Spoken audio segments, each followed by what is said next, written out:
I've pinned that till in there. So if you feel comfortable sending us something, be free to promote the channel. So yes, finally we have been allowed to run the live on YouTube. Once again, this is Dr. Lewis. This is the Health and Wellness Spot. Welcome to this channel where we bring healthcare to your doorstep. We also bridge the gap between healthcare and the general public, and we break down health issues or conditions in a way that you can easily understand.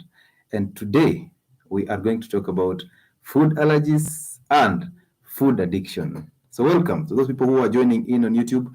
I welcome here. I welcome you all here. Good morning, good afternoon, good evening, good night from wherever you're watching us from. And everybody on TikTok, thank you so much for joining us once again. Now, this is exactly what we are going to do. I am going to discuss food allergies in a very short and understandable manner. And then after that, I will bring in some people to just have an interaction, mostly on TikTok, because we've not been able to integrate YouTube with different things. So we'll, in future, we hope for the best. So I'll bring in people from TikTok to just have these conversations. And at the end of the conversation, we hope that each one and every one of you, and me too, I would have learned something from this interaction. So welcome. You've not wasted time being here. This is the place you're supposed to be. And this is actually the channel that will enlighten you on all these matters. So once again, welcome. Just before I start, let me also pin this one here. So good. This is Dr. Lewis. For those who are asking for my credentials, I appreciate all of you. We hope that one day you get to advertise a job so that we can apply, and then from there you get to understand our credentials. Once again, food allergies and food addiction. We will start with food addiction because that is where most of the people lie. Now, this is very interesting because one, I've realized like the previous weekend we've been fasting. We had a 48-hour fast, and for those who participated in that, I salute all of you. It was an amazing 48-hour fast. And if you've never tried out this fast, you need to try it. You need to start from possibly 18 hours or 12 hours. Start small and grow into it. Okay, the 48-hour fast and the 72-hour fast are amazing. The results are just dope. And one day we will talk about, maybe soon, or even on Thursday, we can talk about fasting, how you can perform your fast, how you can break the fast, and then the benefits that come as a result of just fasting, both intermittent fasting and prolonged periodic fasts. So we did a 48-hour fast, and the reason why we did a 48-hour fast is actually to get us off food addiction and dopamine addiction. So it is this simple. When you start consuming food, if you've never realized, the more you eat, the more you want to eat. So if at all you've been eating all the time, so every time you take in a meal, because the body exists in two phases. One is when you're fasting. That is when you're burning fat. Two, it's when you're eating. And when you're eating, when you're eating, that's when you're not burning fat. So basically you're getting energy from outside. And this is where most people go wrong because food addiction comes from what you are eating. And specifically, carbohydrates and processed foods, simple carbohydrates and processed foods. Now, I already mentioned in one of my videos that there are two types of carbohydrates, one being the complex carbohydrates, the other one being the simple carbohydrates. Now, the simple carbohydrates are the ones that are broken down so fast, absorbed so fast, and what they do is they give you a spike in blood glucose levels, and thereafter you get a spike in insulin. Now, that is what we're trying to avoid. Because remember, so anytime you're eating, you're raising your insulin levels. But again, anytime you're eating simple carbohydrates, you're raising your insulin even more. Because remember also, lean protein can cause a spike in insulin. The only foods that cannot cause a spike in insulin are the saturated and healthy fats. So you'll never get saturated fats. You'll never get the insulin spike when you're eating saturated fats. And that's the reason why I always encourage you to consider or to prioritize fatty protein, saturated fats or the healthy fats, which are basically the ghee, the tallow, the lard, the coconut oil, the avocado oil. Okay, not confused. Olive oil is not saturated; it's still unsaturated. So when you consume these saturated fats, first of all, they don't cause a spike in insulin. Second of all, they are absorbed, and these are healthy energy for the body because the body appreciates ketone bodies, which you get ketone bodies by burning fat, whether fat that comes from the diet or whether fat that is stored, the glucose that is stored in fat cells as fat. So food addiction come in when you keep on eating. So remember, every time you eat a meal and it's so sweet, and you end up saying, this meal is sweet. The point is, once you eat that meal, the body is not interested in sweet meals. The body is interested in the micronutrients that are present in food, which means if you get foods that are nutrient dense, the protein, fatty protein, the saturated fats, the vegetables, some of the natural or seasonal fruits, you will absorb healthy and enough nutrients. You will not need to buy drugs. So these are what we're saying. We're saying that if you're eating food, you don't just have to concentrate on food alone. You need to understand that this food has to have nutrients and micronutrients and even minerals that the body requires for it to function adequately or optimally. The point comes in here. Every time we are eating food, we are eating 90% of our plates are carbohydrates. For instance, in the morning, if you're taking tea, which has processed milk or which has milk in general, you're taking it with sugar, then you're taking it with bread. Basically, 90% of that is carbohydrate. Now, at lunchtime, you're taking rice and beans. 100% of that is carbohydrate. In the evening, you're taking chapati and maybe some cereals. 98% of that is carbohydrates. Now, so the whole body is relying on external supplementation of energy through carbohydrates. Because remember, there are only two forms that the body acquires energy. One is burning the fat, and two is getting it from carbohydrate, which is basically glucose or fructose. Okay, but again, fructose is not converted to energy. Fructose is converted to triglycerides, which are fat, and then that is stored as fat. So you continue being fat. So anytime you eat a meal that is rich in carbohydrates, you will spike your blood glucose levels, and then you will spike insulin levels. Why? Because the body automatically reacts by telling the pancreas to bring in insulin.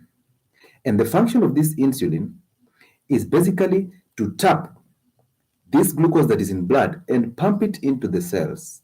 So this is how insulin works. You have your cells, and these cells are basically the liver cells, the muscle cells, and the fat cells. They are empty in the beginning, but the more you consume carbohydrates, the more you raise your blood glucose levels, and therefore this glucose is being harmful. It's going to be harmful when it goes beyond the normal level. Now, the body does not appreciate that. The body wants to bring it back to normal. What does it do? It instructs the pancreas to produce insulin. Now, this insulin comes in, and the role of this insulin is like a key. So insulin opens up the keys, the gates on the cells, these muscle cells, these liver cells, and these fat cells. So insulin opens up the gate. So once the gates open, now the glucose from blood can be pumped into these cells. Now, inside that cell, this glucose goes into the mitochondria, and there it is converted into ATP. That tells you if you're consuming carbohydrates, they will be converted to energy, but that energy needs to be utilized. So if you're not utilizing this energy, your cells continue accumulating this glucose in form of fat. So if that glucose is not being converted to ATP, then the other alternative is it will be converted to fat and stored. That's the reason why the more you eat carbohydrates, the more you grow fat. Because also remember, insulin, since it is pumping glucose into cells, it prevents you from burning fat that is stored in these cells. So you cannot burn that fat. So that's why it's called an anti-lipolytic hormone. So it prevents lipolysis. When you see the word lysis, that is lysis. Lysis means cutting down. So lipo means lipids. So lipolysis means cutting down lipids. So the fat that is stored in your cells need to be cut down to help you get healthy energy that is called ketone bodies. Now, for those of you who always say that if you consume this, if you could continue getting ketone bodies, you'll get into diabetic ketoacidosis. That is not true, because remember, for you to get into ketoacidosis, you must be diabetic. So your blood sugar is already high. And then now again, you're burning fat to get higher ketones, and ketones are very acidic, so you'll get into DKA. But when you have low glucose and then you burn fat to give you ketone bodies, this acts as an alternative energy source to glucose. So you'll not go into ketoacidosis. Remember, ketoacidosis is a diabetic emergency, and therefore you must be diabetic for you to go into ketoacidosis. So do not confuse between ketosis or ketogenesis and ketoacidosis. Those two are very different. So when you're eating that carbohydrate, you're not burning it, so you're storing it. So the body acts in two forms. You're either storing or you're burning. Most of you're always storing. You're not burning. So you consume 90% of your plates are carbohydrates. So what you're doing is you're always getting these carbohydrates and burning and burning that to get glucose, and the glucose now is converted to fat, stored in fat cells. You continue accumulating that belly fat, which is 50% toxic. Again, you eat carbohydrates, which are basically known as sugars, and then your body rewards you by feeling good. And that's the reason why you always get into carbohydrate addictions. I would like to somebody just tell me that they have protein addiction or saturated fat addiction. That there's somebody who is totally addicted to ghee, coconut oil, fatty meat, vegetables, and all these, and the eggs. Kindly, if you have that addiction, then we can talk about that also. However, most people, including pregnant women, have an addiction to carbohydrates, to be specific, simple carbohydrates, because the complex carbohydrates like sweet potatoes, like butternuts, like arrowroots, like cassava, like green bananas also, or the beans. Nobody has addiction for these things. People are always addicted to simple and processed foods. The pregnant women will complain and they'll say, this is hormonal. Come on. Let me give you an example. If there is a pregnant woman here where I am right now, and she has never seen bread, how will she crave for bread? Hello? How will someone who has never seen rice crave for rice? If there's a pregnant woman here, kindly tell us what your addiction is. So therefore, the body gives you a reward of feeling good. Just like when you have sex, you've finished it, and then the body gives you dopamine. That reward comes in as a form of a hormone called dopamine. There's somebody who has decided to behave here. Elizabeth Okongo, thank you so much for the super chat. We appreciate you already. Now, the body gives you a reward for eating sugar, and sugar is basically carbohydrates. So that reward is what we call dopamine. There is a hormone in your brain that is called dopamine, and this hormone plays a role in the reward system of the body. So anytime you eat that sugar, the body gives you dopamine. Now you feel so good, and you say that food, that ugali was so perfect, that rice was dope. You enjoyed it. So that feeling good through the dopamine release, that is what gets you to food addictions, because dopamine is a very dangerous hormone to you when it's not regulated. So once you give you that feel good effect, you always want to eat the same foods. Anytime you walk past a bakery, that smell alone produces that dopamine, and that dopamine sends you into craving for this food. You want that. You will never walk across a bakery and just feel comfortable. And now, the supermarkets have realized that, and they have made it intentional to put a bakery straight at the entrance. So once you enter that supermarket, you will realize there is a smell that hits you hard, and then pop, your dopamine is activated.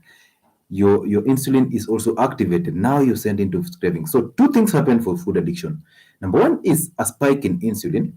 And remember, insulin is a hypoglycemic agent, meaning it takes your blood glucose levels way below the normal range. Now, pause on that note. For those people who are using insulin injections, this is the reason why you go into hypoglycemia. So do not blame fasting when you already know that insulin is the one that is sending you into hypoglycemia. So you're blaming fasting for what insulin has done to you. Okay, so fasting can never take you into hypoglycemia because you'll burn that fat. And if you're diabetic already, you have enough glucose stored as fat, so you'll burn it. So insulin comes in and takes you into hypoglycemia, low blood glucose, even lower than the normal range. That is a problem because your body will now react by telling you, hey, you're going into hypo, and then the body gives you the cravings. Now you want more sugar to raise that blood glucose levels. And that's why you'll only crave for processed and simple carbohydrates. Because for the complex carbohydrates, they are broken down slowly and therefore they supply the body with glucose or energy in a steady state. So the curve is normal. And therefore the insulin curve will also be normal. But for the processed and simple carbohydrates, the body is actually telling you, hey, I need instant energy, and that has to come from glucose that is in processed or simple carbohydrate. And then you start craving because insulin now has brought you blood glucose lower than normal. That is a form of craving. So you start craving, and now you want to eat more. That's why I told you the more you eat, the more you want to eat. And the more you eat processed and simple carbohydrates, the more addictive they become. This is the reason number one. Reason number two, dopamine production in your mind, in your brain. That hit. So every time you eat that carbohydrate, there's that spike of glucose, you get a reward system. You get that reward. Now that reward brings you a lot of problem because now your body always wants to feel good. So every time you eat, you get that spike of dopamine, you get that spike of insulin. That is an addiction. So your body will always be craving for something that makes it feel good. And that's why you'll be addicted to those foods. Now, people will tell me that I cannot take sugarless black coffee. It is very bitter. That is not true. The truth is, you are addicted to sugar that much and you're only using coffee as a carrier. So if we get rid of that coffee, you are comfortable because the sugar still remains. But we get rid of sugar from that coffee, now it doesn't make sense. You want the sugar, so you'll enjoy the sugar. You can even enjoy licking the sugar without the coffee. So coffee has its natural taste. And this is the reason why I encourage people to start fasting. Because fasting, first of all, it it brings back the normal taste of your taste bud, the normal feeling of the taste buds. Okay, so once it does that, then the next thing that it does, it stabilizes your dopamine in the brain because fasting kills hunger, those hunger pangs, and then you get your dopamine going back to normal. Once you fix that, there is no more food addiction. And then, if you are unable to fast, why don't you concentrate on healthy keto? Once you just eat healthy keto, the clean keto, basically zero carbohydrate diet, including the complex carbohydrate. This will bring down your insulin, so you not go into cravings. This will also bring down your dopamine, so that will stabilize. However, it is very hard for you to achieve that. That's why, for me personally, I always ask you to start toning down on the processed foods, come down from the simple carbohydrates to the complex ones. So these ones will supply steady energy in your system. They will now stabilize your insulin. And from that, you can easily do away with the carbohydrates completely and remain with only protein, vegetable, and saturated fats. On one of my videos about the gut fix, I saw somebody writing a whole post that was copy pasted from ChatGPT. And that post was basically explaining why saturated fats are dangerous, why you don't need this. I don't know. It was just a huge post, and I tried to read it through, and I realized I was actually hoping for him to say this from ChatGPT, and I'm glad he mentioned that at the end of the talk. So the point is this: most of us go to the internet to just get information. That's the reason why we are in trouble.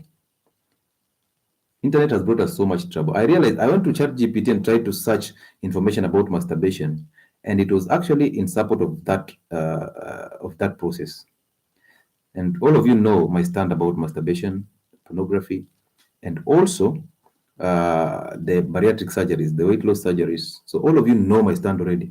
But if I mention that stand, maybe they'll stop the process of monetization. So food addiction comes in two forms. We said insulin spike and dopamine spike. Those two. Once you balance those two, there's no food addiction. So now, since these are the two hormones that are involved in this, how is it that now pregnant women start blaming progesterone, a hormone that all of you women have had all this time? You've always had this hormone. So why would you blame progesterone for what insulin and dopamine is doing to you? for what you've done to your system. Again, before I forget, there is another one, number 3. So the body enjoys quick fix because the body does not like to strain, just like you. So your body can send you into that position. So you don't. It doesn't actually enjoy burning fat because that process requires a lot of energy, and that is a problem. So the body enjoys a quick fix, and therefore, quick fix is in processed and simple carbohydrates because you get instant glucose, and that is instant energy for your brain and your cells and stuff, even though these cells do not like glucose. But for what you've been eating, you've exposed your system to glucose all through. And therefore, your system does not recognize any other energy. So you're storing fat, and that burning that fat, actually, the body stores fat because it is hoping for a disaster in future. So it's hoping for starvation, it's hoping for fasting. So once you start fasting or once you start starving, the body will turn to these energy sources in your fat cells and break them down to give you ketone bodies. So the body is actually preparing for natural calamities. But you keep on feeding it until those cells are full, and then these cells start spilling back this glucose into your bloodstream, and that is when you confirm to be diabetic. But again, as we say, your doctor will start treating the blood glucose instead of treating what is in the cells, the system. So if you're focusing on treating blood glucose levels, lowering them down, where are you taking that sugar? Have you asked yourself that question? Where are you taking that sugar, which is coming from the blood? So you're lowering it, and then where are you sending it? Because this sugar is supposed to go into cells and give you energy or be stored as fat. But these fat cells are full in diabetic patients. These liver cells are full. So where is that glucose going to? When you start asking that question, then you start realizing anytime you pump more glucose in these cells, they will rupture at some point, and that's why you get the nerve problems, you get blindness, you get the kidney problems, you get into chronic hypertension, you get heart problems because now these cells are rupturing. They don't even appreciate what you're doing anymore, and that's why people who are still on diabetic drugs and hypertensive drugs are the same people who will die out of diabetes or will go for kidney transplants, will go for dialysis, will go for heart transplants. This is just because you're being given a drug that is actually intended to fix blood glucose and not fix the glucose that is in cells, the body cells. Because diabetes is not in the blood, diabetes is in the cells. In the blood is just a symptom. So we've mentioned 3 things for addiction, food addiction. We've mentioned hyperinsulinemia or the spikes of insulin all the time. We've mentioned dopamine spikes and dopamine addiction. And we've mentioned quick fix, the body liking quick fix. Okay, so those are 3 things that take you to food addiction. So up to there, I welcome those questions about food addiction.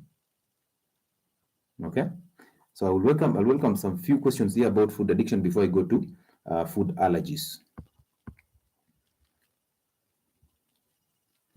On YouTube, Candy Macoloni, good evening, Doc, watching from South Africa. Welcome aboard, people from South Africa. I have a very good audience in South Africa, Nigeria, and Ghana.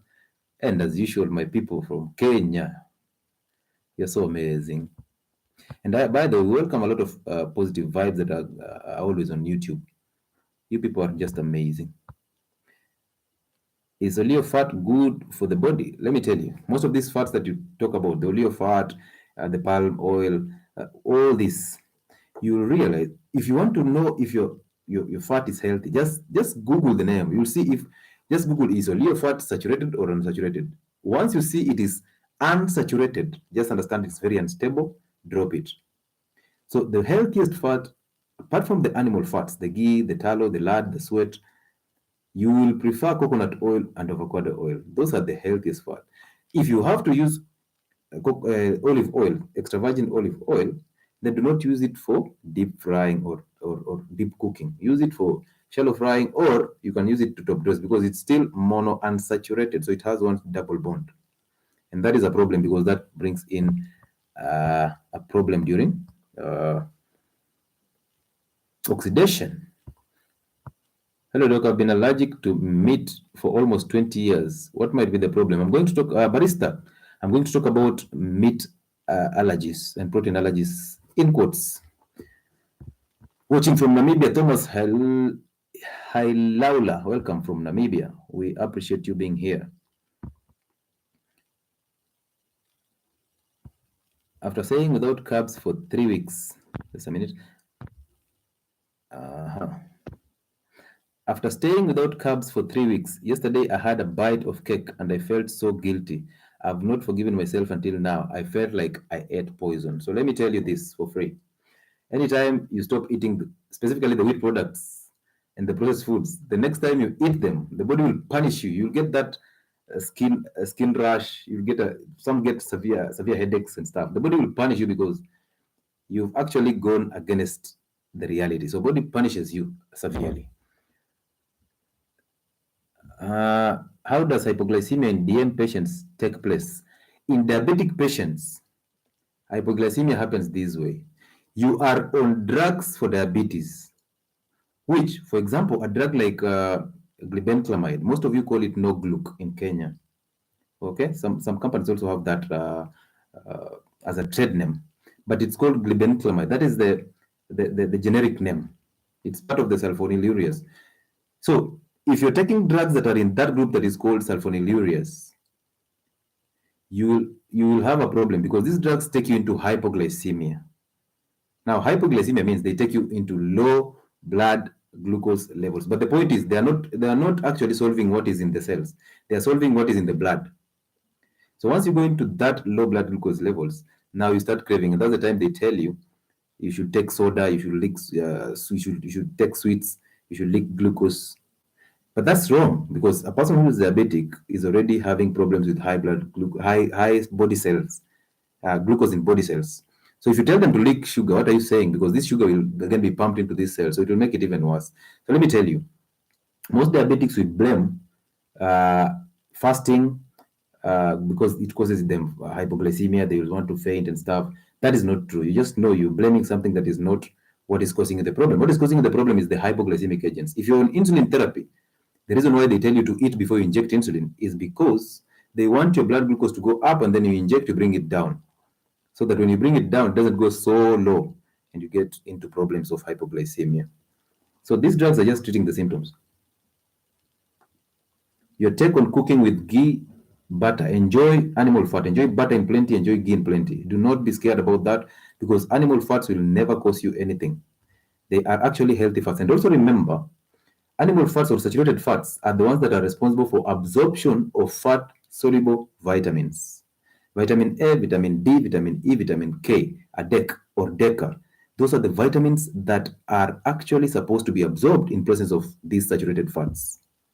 Okay? So if you don't consume saturated fats, then you'll have vitamin A, D, E, and K deficiencies. And we all know vitamin A plays a very important role in eyesight and also your immunity. Vitamin D does the same, skin, synthesis of hormones. It also plays a role in immunity and fighting viral conditions.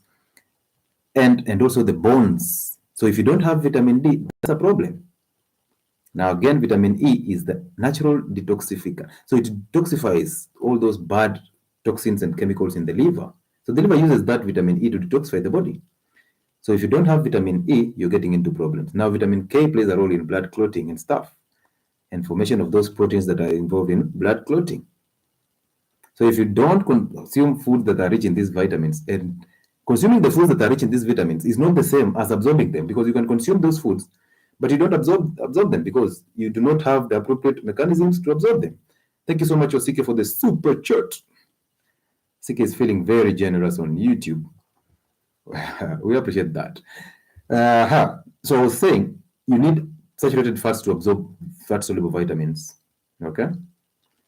Good. Who else is here? What about dairy products like milk? Yes, I'm coming to the dairy products when I'm going to talk about food allergies. So just be patient. Best cooking oil is not an oil, it's a fat. So if you're using best cooking oil, is basically olive oil, not olive oil, saturated animal fats, the ghee, the butter, the tallow, the lard, the sweat. Okay? And then coconut oil and avocado oil. Those are the best cooking oil. So if you don't have that in your kitchen, just know you're using the wrong thing. Do not use those seed oils or vegetable oils in quotes. They're not vegetables. They are seed oils.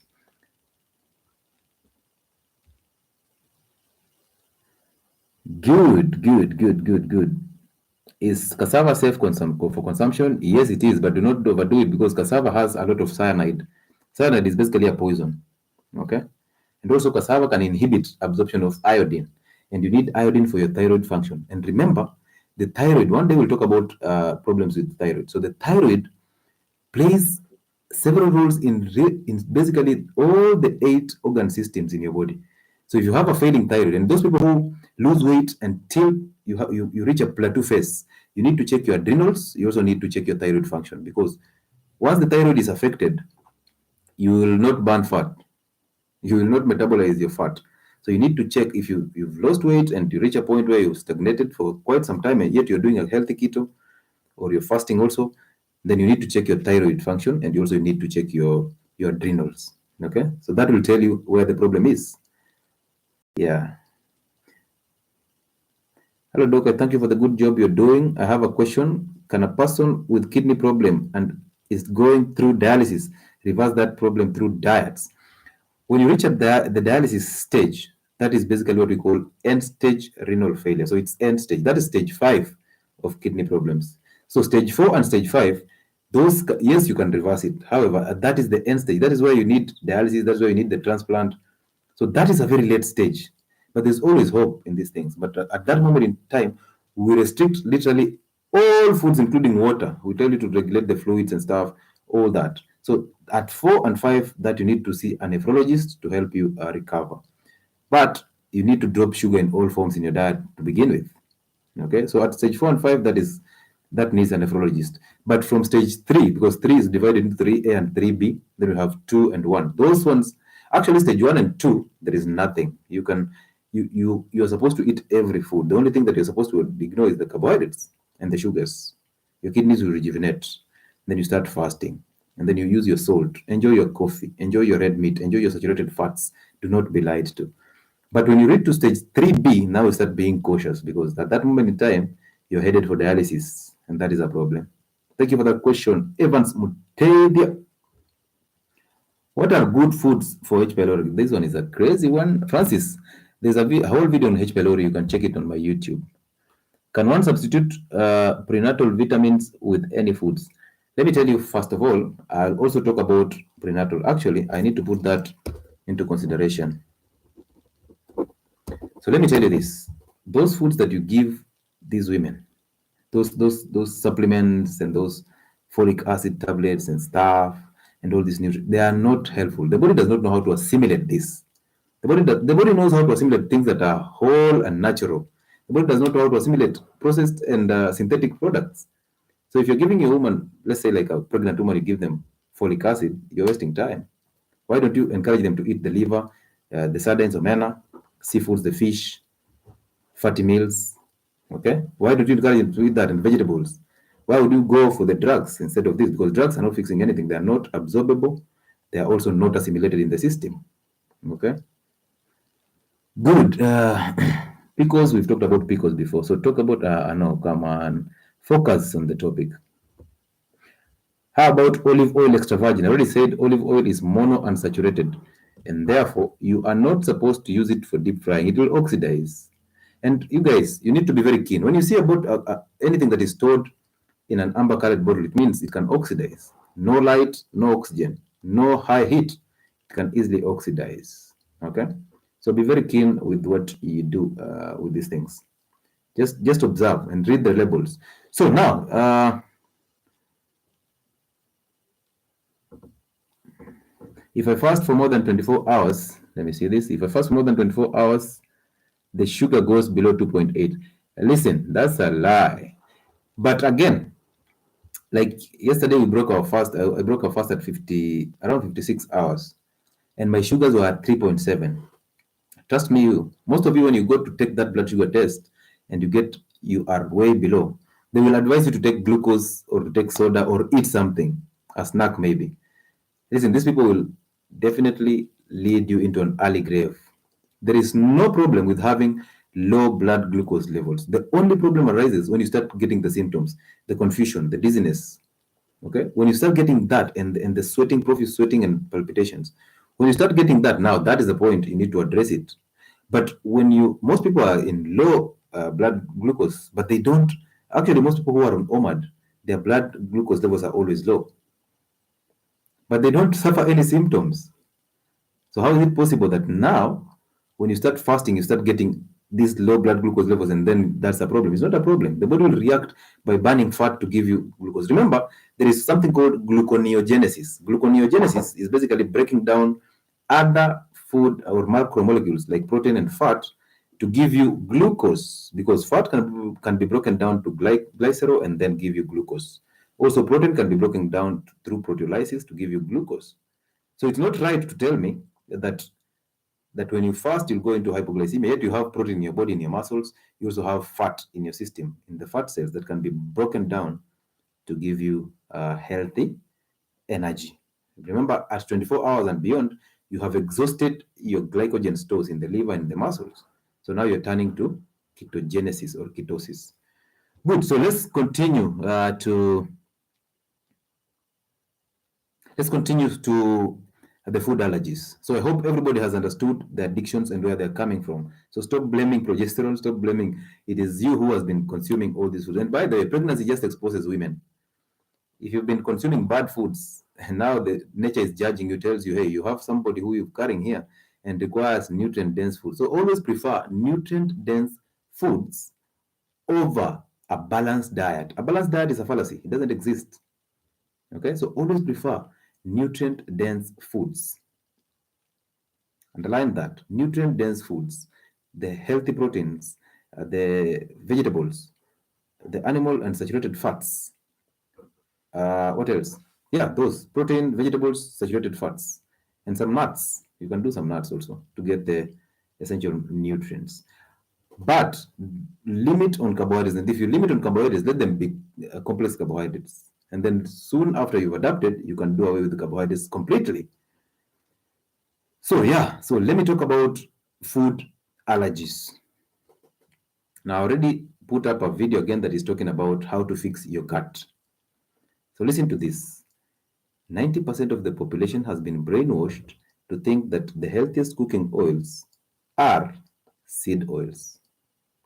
Right now, if you walk into the villages with 20 liters of seed oils, with a whole bell of wheat flour, with a whole sack of sugar, do you know how many people will come bowing at your feet because they think you're very rich?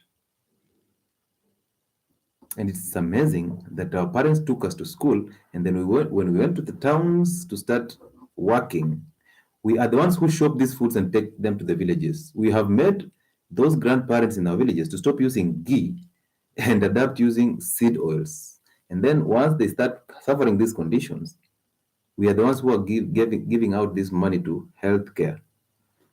Insurance policies for health are very expensive. Healthcare in general is very expensive. But you can avoid all these conditions. No condition can beat you if you're eating the right thing, because we are actually what we eat. So consumption of seed oils, consumption of wheat products, consumption of processed foods, consumption of sugar. These four, once you drop these four, I know it is so hard to drop these four, either of the four. It's so hard. But once you drop these four, you will not need 2 weeks to understand what I always talk about. Because these are the source of low immunity. These are the source of all inflammatory conditions. These are the sources of a messed up gut. These are the sources of every mental condition that you're going through. So if at all you're blaming genetics, remember also, these four are the ones that are playing a role in epigenetics. So they are the ones that actually activate the genes that will cause you harm. So if you're bright, do not blame the genes, blame the epigenetics. What is causing activation of these genes? And these four. So when you eat those seed oils, which are highly inflammatory and have high content of omega-6, they are causing a messed up gut, a leaky gut. When you eat wheat products, they are causing a leaky gut because of the gluten. When you eat sugar, sugar is highly inflammatory to the system, both internal and also external, both local and systemic. So when you eat these products, what they do is they mess up your gut. And when they mess up your gut, what you're doing is you're exposing your gut content to the bloodstream or to the immune system, which is the lymphatic system. So in your stomach, we have the bloodstream lining, the blood vessels lining the stomach for absorption of the food. We also have a lymphatic system, which basically absorbs the fat. So those people who tell me that you need that when you eat fat, it will clog your arteries. This is wrong. This is very wrong. Okay, so let me explain something here.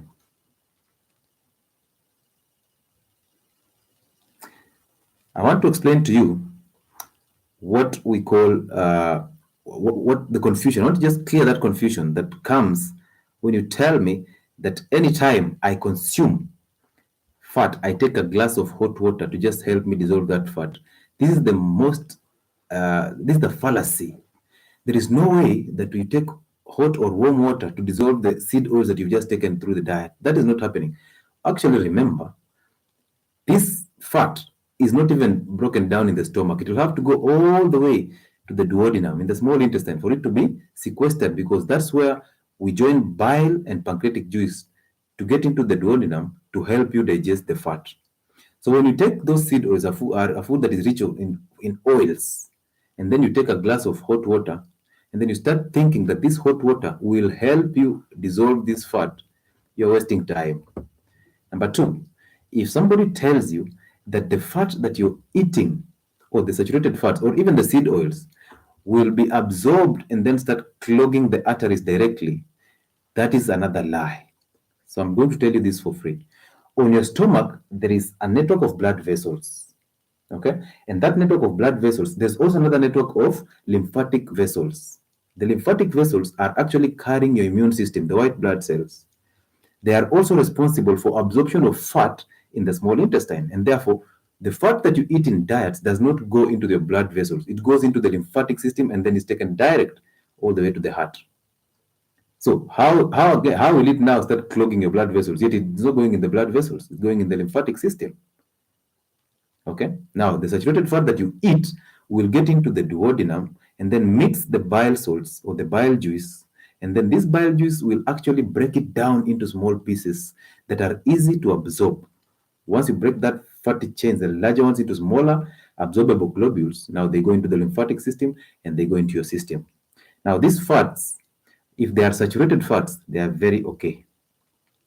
So they are high in omega-3 because they are the ones that will be utilized to get ketone bodies, and they are healthy energy. And the body starts to burn carbohydrates, which is glucose, and then follows up to burn the healthy fats, and then follows up to burn the fat that you've stored in your cells. So it is a long process from burning glucose that is coming in, burning glycogen, then the saturated fats or the healthy fats, and then into burning fat. And that's the reason why it is so hard to lose weight.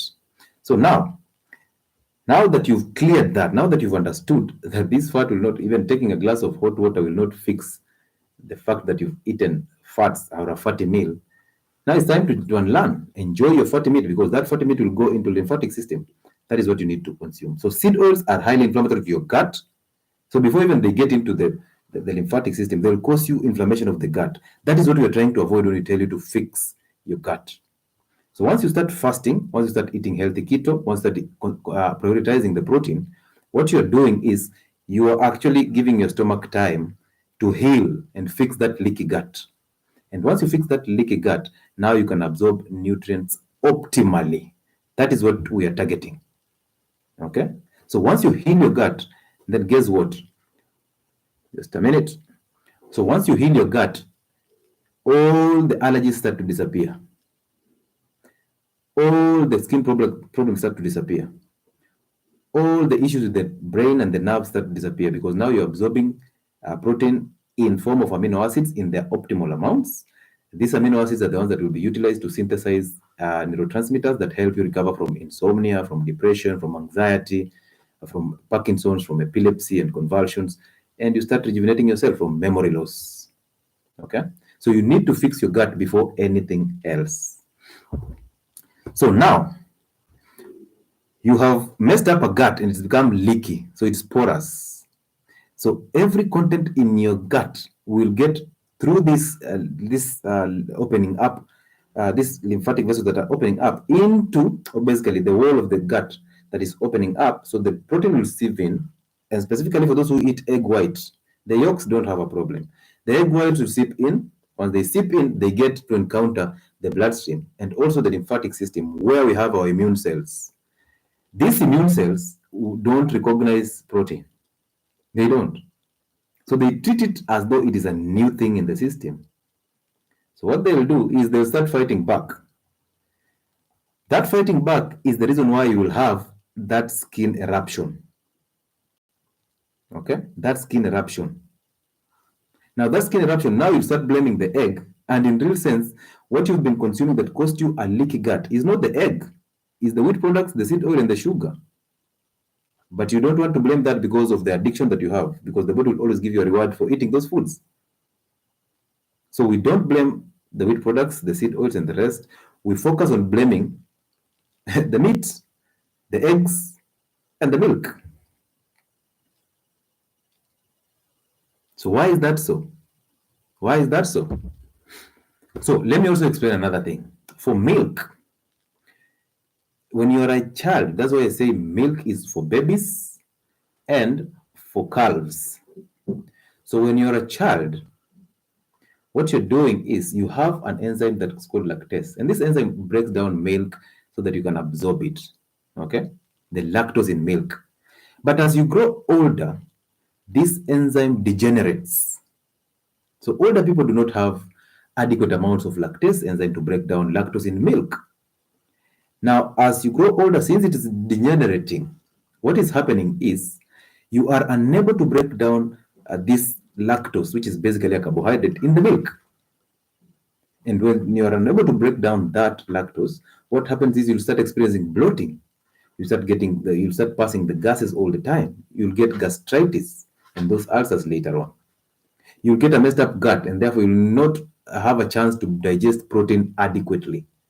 So you'll have the bloating, you'll have the SIBO. And these are conditions that you'll blame on something else because you are also addicted. And most of you are addicted to pasteurized milk that has been taken under higher temperatures to render it sterile so that it doesn't go bad. Now, once you render milk sterile, it doesn't have any protein, it doesn't have any enzymes that are healthy for you. The fat globules in this milk have been altered, the structure. The carbohydrate structure has been altered. So basically what you're taking is junk. But you'll not believe that because you like milk and you're so addicted to milk. So you'll not buy what I'm saying. But the reality is you're unable to digest this and you're going into constipation, bloating, passing gas, but you're blaming the wrong foods. You now start saying beans will cause you problems, eggs cause you problems, but in real sense, you're taking pasteurized milk, you're taking wheat products, you're taking sugar in all forms, including fruits and honey, you're taking processed foods and energy drinks. When you're going even to the gym, you have a protein shake, you're taking milk that is packed, the powder milk. All these things are messing up your gut, but you don't want to agree with that. So food allergies, specifically protein allergies, because that is what you complain more, are exactly what you've been eating. So you've been eating these products, the food, the seed oils, the wheat products, and the rest, and the sugar. Then you mess up your gut, and then you expose your gut content to your immunity. Once you do that, how will you miss out on food allergies? Including asthma, respiratory allergies. That's the reason why a child who continuously eats wheat products, the mandazi, the bread, uses margarine, chapatis, the spaghetti and the noodles that you give your children, they mess up their guts. And once they mess up the gut, number one, low immunity. So your child will always be in hospital. Number two, skin allergies and eczema. So your child will always have these allergies on the skin. Number three, respiratory allergies like asthma. So your child is always taking salbutamol. Your child is always taking prednisolone. Your child is always on antibiotic suspensions. So you've messed up your child's immunity from the word go. And then you will go and treat asthma, put that in quotes. You'll go and treat asthma and you'll not treat your child's diet. So how are you helping this child? You're treating the asthma, but you're not treating the diet. So asthma goes and comes back, goes and comes back. Now you're so afraid that you tell your child they should not play with pets, they should not play in dust, they should not go where pollen is, but there is a lot of pollen and pollution in the air. So how will your child avoid these things? You kill those cats, you kill those dogs, your home is so clean. Every surface your child touches, you're there with a sanitizer. Or your child now has to live in this vacuum that is so enclosed and there's nothing that is going on. So your child is always in a vacuum. So you don't even expose your child's immunity to the environment so that it gets stronger, because the more you expose your child to all this pollen, the dust, the dirt, the mud, and all these dirty surfaces, the child's immunity recognizes that, keeps memory, and therefore improves, hoping that next time you get the same pathogens, it is equipped to fight. So food allergies is a myth.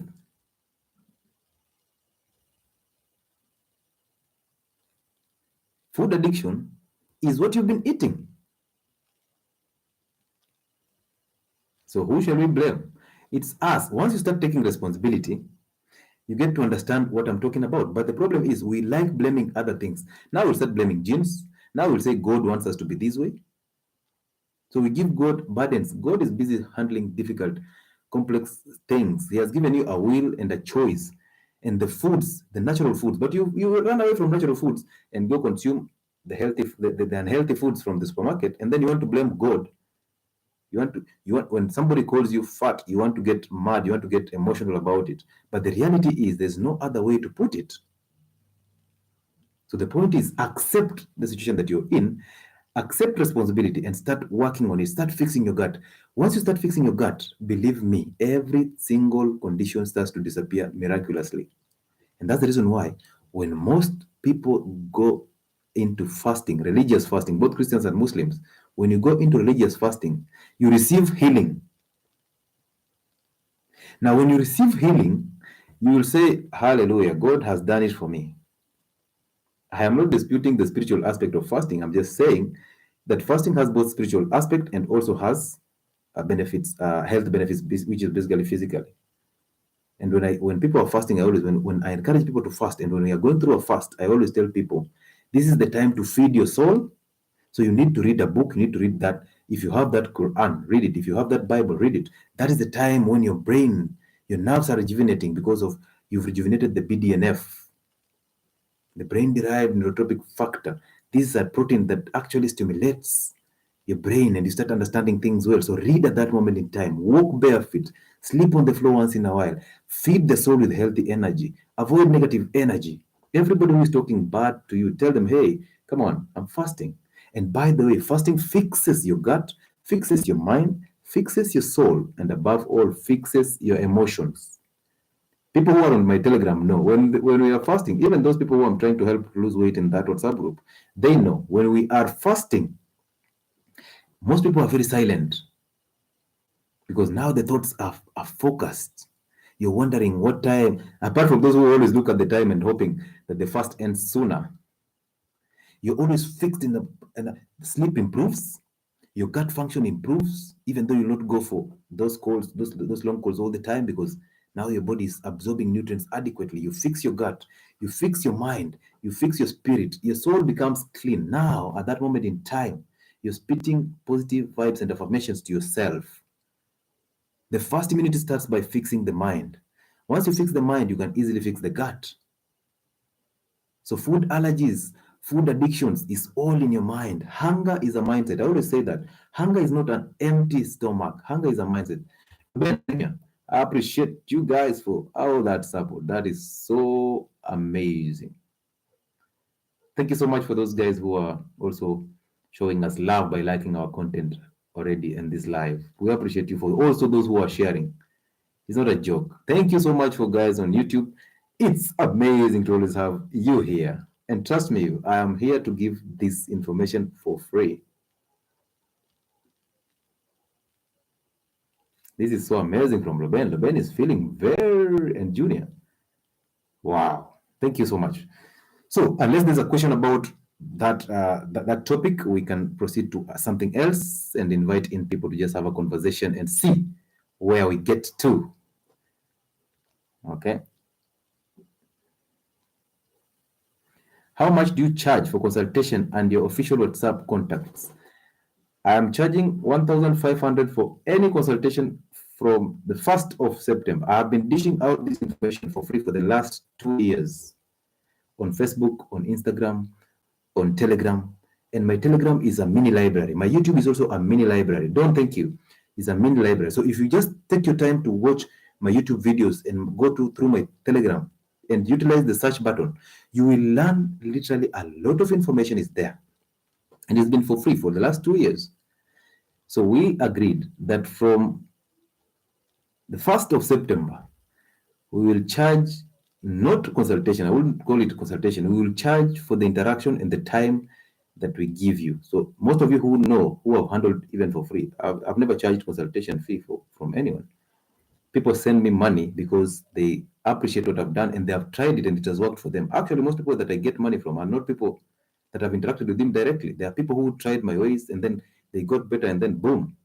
So when I called them, then somebody says, "Hey, I'm so and so. I tried this and it's been 5 months. I've lost so much weight. I've never been this way. I feel better." So I appreciate you, Dr. That is how it's supposed to be. So I will only charge for the time because now it's so hard. Sometimes when I live these lives, I go and get almost 100 chats on my WhatsApp. And I wonder who will I start replying to. So guys, kindly, come on. Everybody has a health condition. But let's try and those people who we have interacted and we have your contacts already, it gets sickening when you always a simple thing you're asking, a simple thing you're consulting. It doesn't make sense. Okay, consulting is necessary. There are more people who have new problems, and we need to handle that too. So yes, from 1st of September, we agreed to charge 1,500 for our time and our interaction because it will be a very healthy interaction. And my contacts, I've already put them all over. So let me just pin my contacts on YouTube.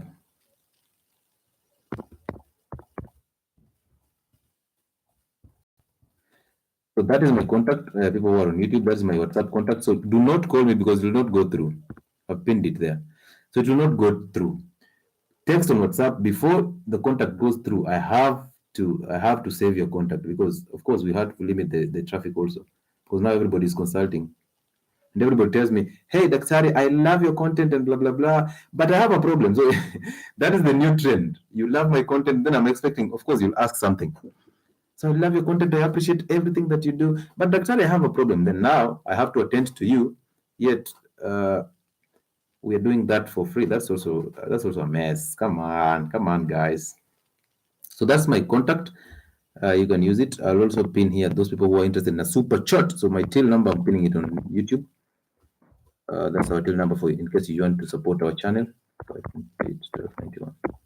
It's 528 1291. 1291, 528 1291. The name is just Lewis, so it will come as Lewis. So if you are comfortable with basically supporting our content and also supporting our channel, we will actually appreciate that.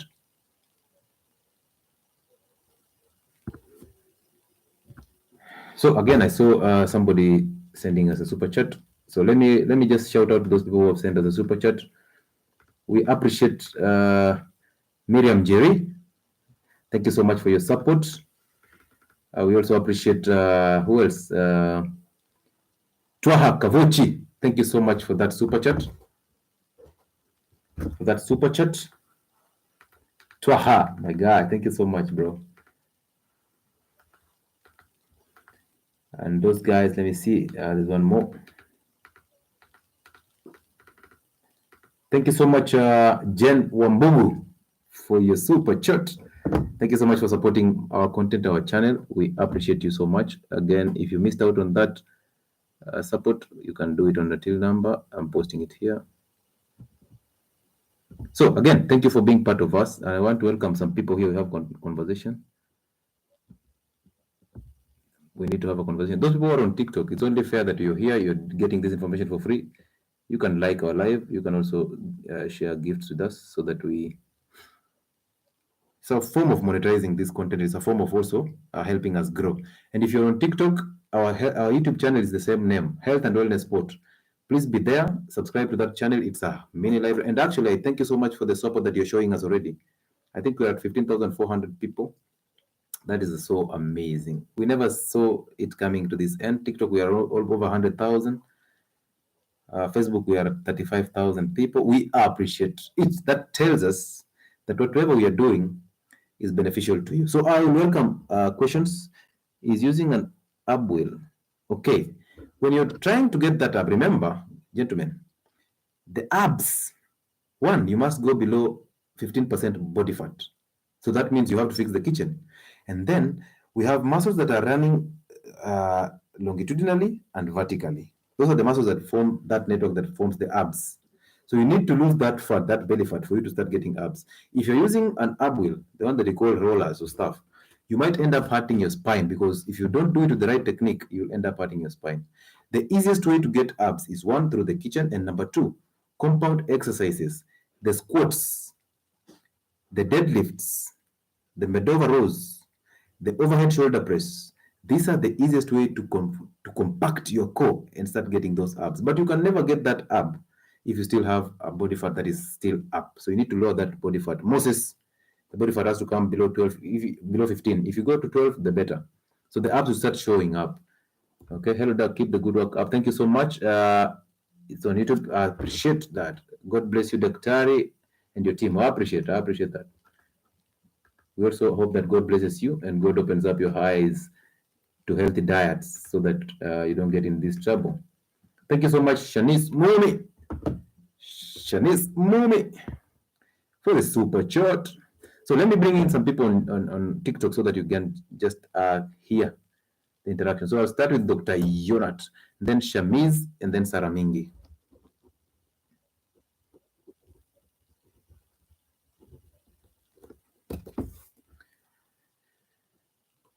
And I hope someday most doctors come on this live.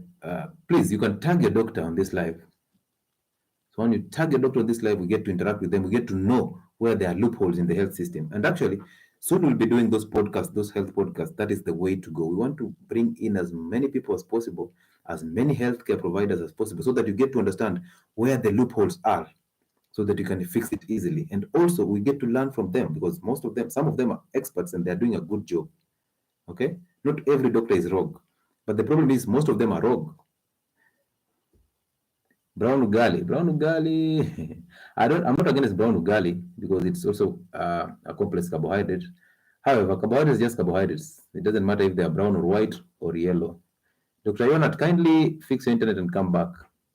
I'd like to have an interaction with you. Dr. Yonat, do not run away. Dr. Yonat, please, kindly. I'm trying to invite you in, but it's becoming a little difficult because of the internet. So how long will it, I guess, is how long will it take to heal the gut, assuming I've ditched all the carbs and cereal? This is a question that most people ask, because if you hear that question, you start to understand that most people don't want to fix the gut. Most people don't want to leave those bad foods. They just want to leave them for a short period of time. Once they heal, they go back. This is not a good question. But remember, fixing the gut requires a lifetime. Fasting is a to eat all the time. So whether intermittent or prolonged periodic fast, you will still fast. So fasting is a lifetime thing. Healthy keto is a lifetime thing. Fixing the gut is a daily process. Okay. Yes, Shamiz. Good evening, doctor. Good evening. How are you? I'm good. Talk to us. Last year I went to hospital. I had a problem on my arms. Yes. Some blisters spread up, filled with water. Kindly move closer to your mouthpiece. We need to hear you clearly. I'm saying. Yes. Last year I went to hospital with some blisters on my palms. Palms. Yeah, both palms. Okay. So I was told it's fungal. I was treated, but no results. After 2 months, still the blisters were still there. I was told it was something. Okay. I was treated, it was not there. So since up to now, the problem is still there. I go back, I'm told dermatitis. Next time it's eczema. So I don't understand what's the problem. How old are you? I'm 28. What is your body weight? 75. 75? Yeah. What is your cooking oil? I've been using the sunflower. Sunflower. Do you eat wheat products? Chapati, mandazi, pasta? Yeah, I've been eating everything. So now why are you asking where the problem is? Yet you already know the problem. Because if you've been, how long have you been on this live? Let me say this. Since this, I guess this last month. Since last month is when I. No. This live. Not my wall. This live. This is my second time. No, today. How long have you been here? Today. Just joined. I guess it's late. I was late. I don't know what was the topic. Okay, so let me just break this down to you. Number one, you've been eating the wrong foods because you've been eating seed oils. That is the sunflower oil. That is a seed oil. Number two, you've been eating wheat products. Number three, you take sugar, right? Yeah. What is your favorite fruit? I've been taking smoothies. So you have smoothies for all fruits basically. Yeah. So that is sugar. So now you take wheat products, you take seed oils, and you take sugar, and then you get into problems with your skin, and you want to blame it on fungal infections. Also remember, fungal infections will only hit you hard when your sugar levels are high because sugar feeds fungal infection and also sugar brings down your immunity. Once it does that, then fungal infection, which are even opportunistic infections, they take over. So unless you fix that gut, that skin, you keep on treating it over and over again. And how do you fix your gut? There's a video put up on YouTube about fixing the gut. But specifically, you need to drop these three: the sugar, the seed oils, and the wheat products. Okay? Yeah. And then replace the cooking oil with healthy saturated fats like ghee, like tallow, like butter, like coconut oil. Those are the ones that you're supposed to use for cooking. Okay. Then once you do that, drop the wheat products, all of them, rice, not rice, bread, chapati, spaghetti, and the processed foods. Drop them. Now, once you drop that, you will fix your gut. Once you fix your gut, you'll absorb all the nutrients that are essential in development of your skin, and miraculously, that blister, those blisters, and that fungal infection will disappear, and then you'll be here giving us a testimony. So do that, and see us in a few. Okay. Yeah. And what is that called? Sometimes they used to say it's for psoriasis. What's that? Are you into Google? Sometimes I don't trust Google. No, it's not. You've answered question 1B. Are you into Google? No. So you're not. So you don't know what that is. No. Sure. Yeah.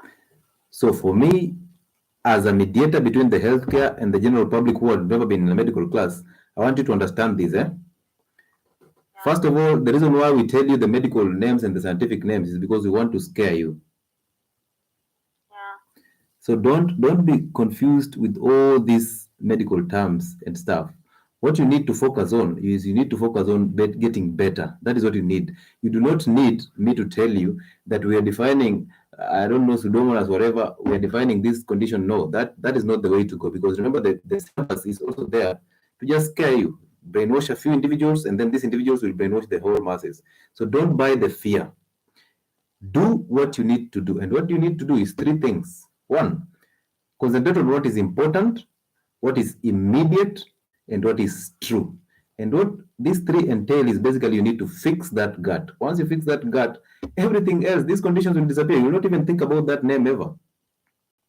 Can we do that? Okay. Can we do that? Yeah. Good. That's why I exist. Thank you. You're welcome. Good vibes. Good vibes. Go fix your gut. Thank you so much, Loben, again. Uh-huh. Is rice okay, doctor? I am asking because I just had you exclude rice from the. No. I excluded it because it's not a wheat product. Laban. It's not a wheat product. Okay? Rice is a simple carbohydrate, and actually you're supposed to run away from rice. Do you guys remember when we were growing up, we actually used to select rice, get the chaff off, and now we use. Do you remember those days, guys? If you're a millennial, it would be hard for you to understand these things, though. If you're Gen Z, we used to separate the chaff, and we used to eat rice once in a while because it was ceremonial, just like soda, just like chapatis. But nowadays, our combination has made it easier for you to get chapati. There's always chapati somewhere, and chapati is very addictive. So for you to be safe, you need to drop those wheat products. Loben, I think, hey, Loben is very generous today. We appreciate you, Loben. Next, I'm going to talk to Sarah Mingi. Let's listen to what Sarah has to say. My YouTube people, I appreciate you guys. You guys are just awesome. So Loben, not Loben, Sarah Maingi. Is it Maingi Yes. or Mingi? How are you? Fine. Yeah, talk to us. Okay.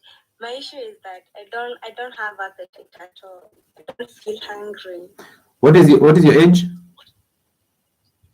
30. What is your body weight? 60. Do you have any children? Yes, I have. Good. So why do you want appetite? Because I wonder why I don't feel appetite. I don't feel hungry. Maybe I can just eat for the sake of eating, but I'm not hungry at all. So it is in your feelings. It's what you feel. It's not the reality. You feel like you want to eat. You feel like you want to eat. Have you ever fasted before? Yes, I have fasted. For how long? Maybe for like 18 hours. What were you consuming during this fasting? During the period of 18 hours of fast? What were you consuming? I was taking water, maybe soup, yeah. So why do you find the need to eat? Why do you find the need to get this appetite? I don't want you to tell me what you're wondering. I want you to tell me, why do you think you need to eat? Because sometimes when I don't eat, I feel like my hearts are weak, but I'm not feeling that hunger in the stomach. But have you realized all the time you're just mentioning how I feel, how I feel, how I feel? What is the reality in your feelings?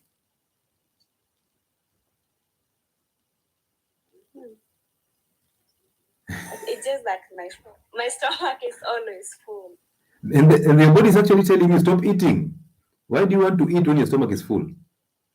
Because again, hunger is a mindset. Hunger is not an empty stomach. Hunger is all in the mind. So why do you want to eat when your body is telling you not to eat? Why do you find the need to eat when the body is telling you do not eat now? Why don't you respect your body by just fasting? Now that you don't need to eat, you feel okay. You don't. It's not like you're hungry. It's just like you feel like you need to eat. Why don't you just stop eating and take salt plus water or sugarless black coffee or sugarless green tea and move on? It's okay. It's that simple.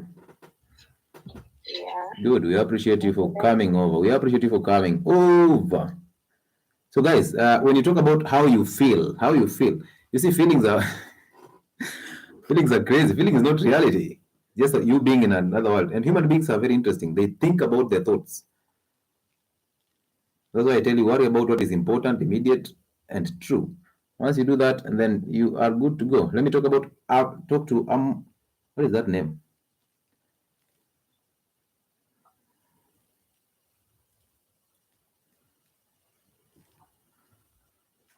No sound, please. Moses is telling me no sound, please. Why?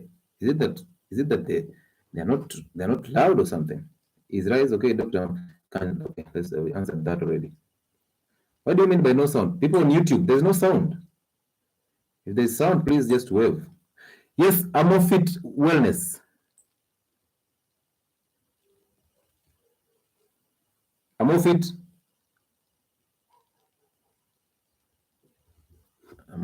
Amofit is somewhere trying to fix his internet. Amofit. I wanted to talk to you, but now you've decided you run away. Amofit. Your name sounds like somebody who is actually trying to help people with fitness. That's why I got interested in that.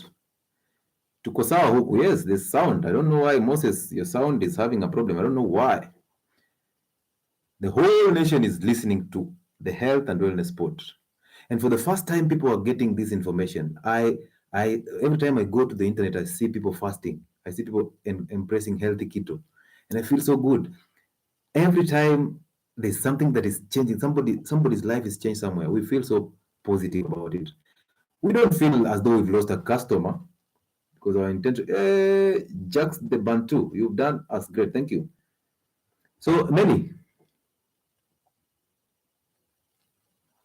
Yes, Doc. Talk to me, bro. Yeah, so with me, I have a problem. Just a minute, sir. Just a minute. Just a minute. Is your name Melly? Yes. Okay. Melly who? Melitoni. Okay, let me call you Tony. How are you, Tony? I'm good. Go ahead, bro.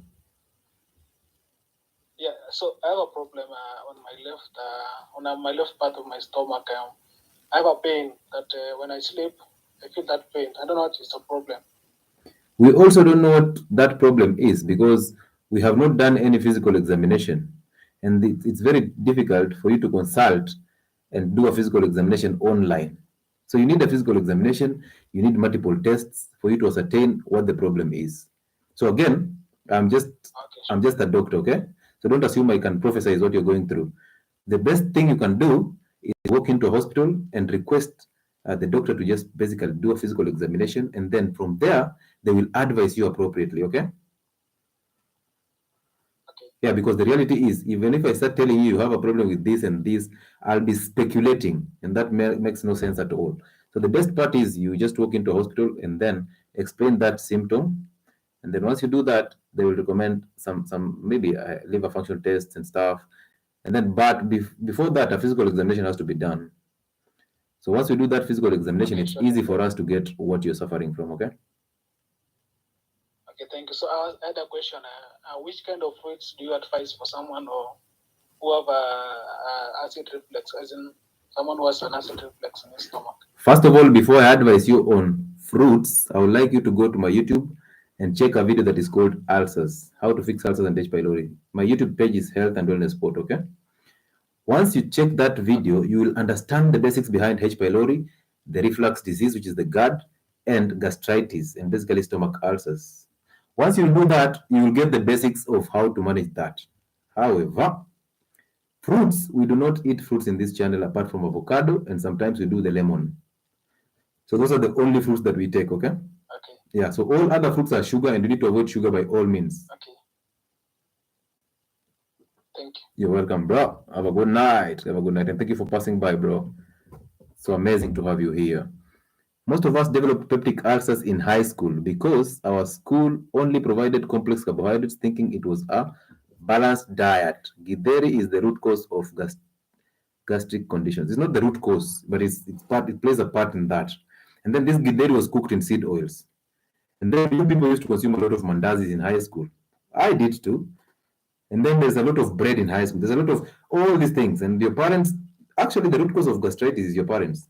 Because your parents are the ones who encouraged you to consume wheat products, to consume seed oils. So you got assimilated in that system. Okay. And then now we will tell you it's all genetics and stuff. It's not genetics. It's not genetics. It's not genetics. It is the epigenetics, what you've been eating. Osti, Yes, how are you? good. Is it morning where you are, or is it night? No, it's night. You're Kenyan? Yeah, just want to ask something about fermented milk. Okay. Naturally fermented milk, not the one I buy from the shops or whatever. The one, if I get some milk from my cow, is it good if I ferment it? So do you know a product called mursik? Yeah, I've heard of it. Good. That is fermented milk that they add in charcoal and stuff. So this is a native food for the Kales. It's a superfood. So you see, anything that is fermented, always run for it. Okay. As long as you can ferment milk and enjoy it, because that will have a lot of probiotics and prebiotics. It will have a lot of enzymes. It will have a lot of fat. It will have the healthy fat for that matter. It will have a lot of protein. The reason why I warn people against milk is because you take milk and then you boil it, so you render it useless. So the point is, fermented milk is okay, but do not boil it. Just take it straight from the goat or straight from the cow or the camel, take it into the gut and ferment it, okay? Right. So that is how it will have all these compounds. But somebody will tell me these benefits. So somebody will tell me, but and also remember, fermented milk will also have lactic acid, which is very healthy for immunity. But most people will tell me that when you take raw milk, the one that has not been boiled, you'll get brucellosis, or you get problems that will come with this milk. And then I'll answer it this way: you will only get Salmonella typhi, H. pylori, and brucellosis if at all your gut pH is messed up. So your stomach pH is supposed to be as highly concentrated as possible, a pH of 1 to 2. So if that pH is messed, then every bacteria that is coming in with food will cause you problems.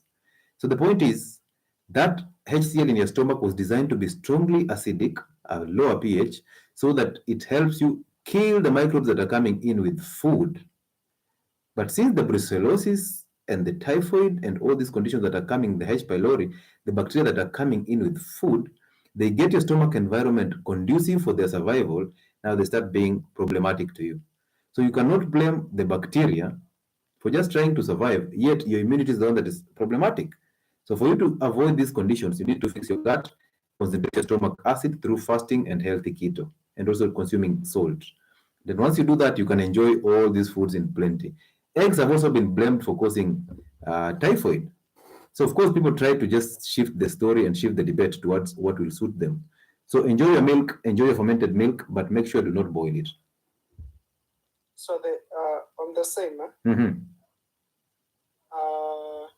once the milk is fermented, we normally shake it and remove the ghee from it. Is there a way we like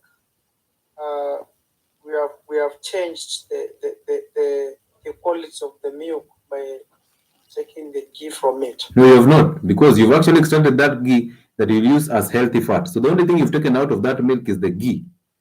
You've remained with probiotics, the healthy bacteria and the food for that bacteria.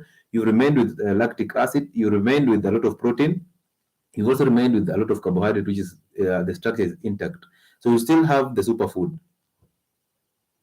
All right, thank you very much. You're welcome. Oh, Steve, thank you for also showing us love. We've seen your comments all the time. They are very healthy and we appreciate you. Hi, Doc. Which carbs should we eat? If you have been addicted to carbohydrates and if you only know of carbohydrates as your meal, that tells you you are always consuming simple carbohydrates. So for you to win out that addiction, then you start by dropping simple carbohydrates and processed foods, then concentrate on the complex carbohydrates. Basically, these are the complex carbohydrates: sweet potatoes, butternuts, arrowroots, green bananas, beans. I repeat, beans. Okay, and then pumpkins. You can eat pumpkins plus the seeds. They are rich in magnesium and zinc. You will enjoy it. So those 6 you can combine it with any form of protein, whether red or white. You can combine it with every type of vegetables, as long as they are not genetically modified, and all spices, as long as they are organic. Then use saturated fats to cook this. Period. Now, once you adapt that diet, you will already start seeing changes. Then now you can do away with the carbohydrates and remain with the clean keto, which is basically protein, vegetables, and saturated fats. That's a good question from who? From Pro G on YouTube. Does fatty food cause gastritis? It was taught so today. The one who taught you about fatty foods on causing gastritis doesn't understand what gastritis is. They are the same people who will tell you that beans will cause you gastritis, but the reality is you're on drugs. What causes gastritis is drugs, the NSAIDs, the painkillers, alcohol, what else? Sugar, seed oils, wheat products. You mess up the stomach environment, and then you get into gastritis. Doc, kindly answer the question on complementary feeding in relation to allergies. Complementary feeding, you're actually taking this child slowly off breast milk, but now you're combining the breast milk with other foods that are healthy. So if you want to avoid allergies in your child, what you're supposed to do is this. Once you start introducing complementary feeding, feed your child with eggs, avocados, mashed beans, the liver, what else? A portion of sweet potatoes, you can combine it with water, then water again. Okay, so these are the foods for children. Fish. Don't buy fish that has been deep fried in seed oils. Then you can give them even porridge, the one that is they combine sorghum, millet, amaranth, groundnuts, and omena. They combine that, so you can ferment that flour, make porridge, and give it to your children. Don't put in sugar. Children will adapt. So as we come to the end of this live, we keep I think we have around 15 minutes to go. My guys on TikTok, make it 100,000. You know that. You know how we do it. Dr. Yonat is back, so I'll get to you, Dr. Yonat, in a few.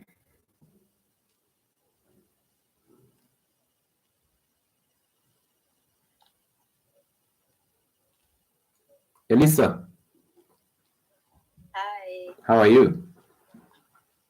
I'm okay. How are you? I'm doing fine. Talk to us. Thank you for the great information you're giving to us. I've been following you for a while now. Okay. You're well? I'm very good.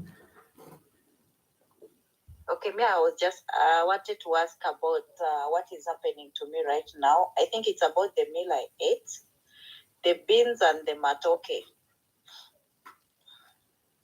What's happening to you? I'm bloated. I think I ate it around 4. I'm bloated and fatting a lot. What is it? Could belong with the meal. Oh, so you think it's the beans and the matoke, right? Okay. Yes.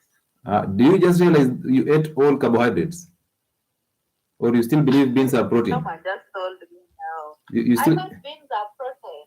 But I put up a video talking about beans being carbohydrates, and I got a lot of backlash because people still think beans are proteins. Beans, yes, they have protein, but the protein in beans is about 20%.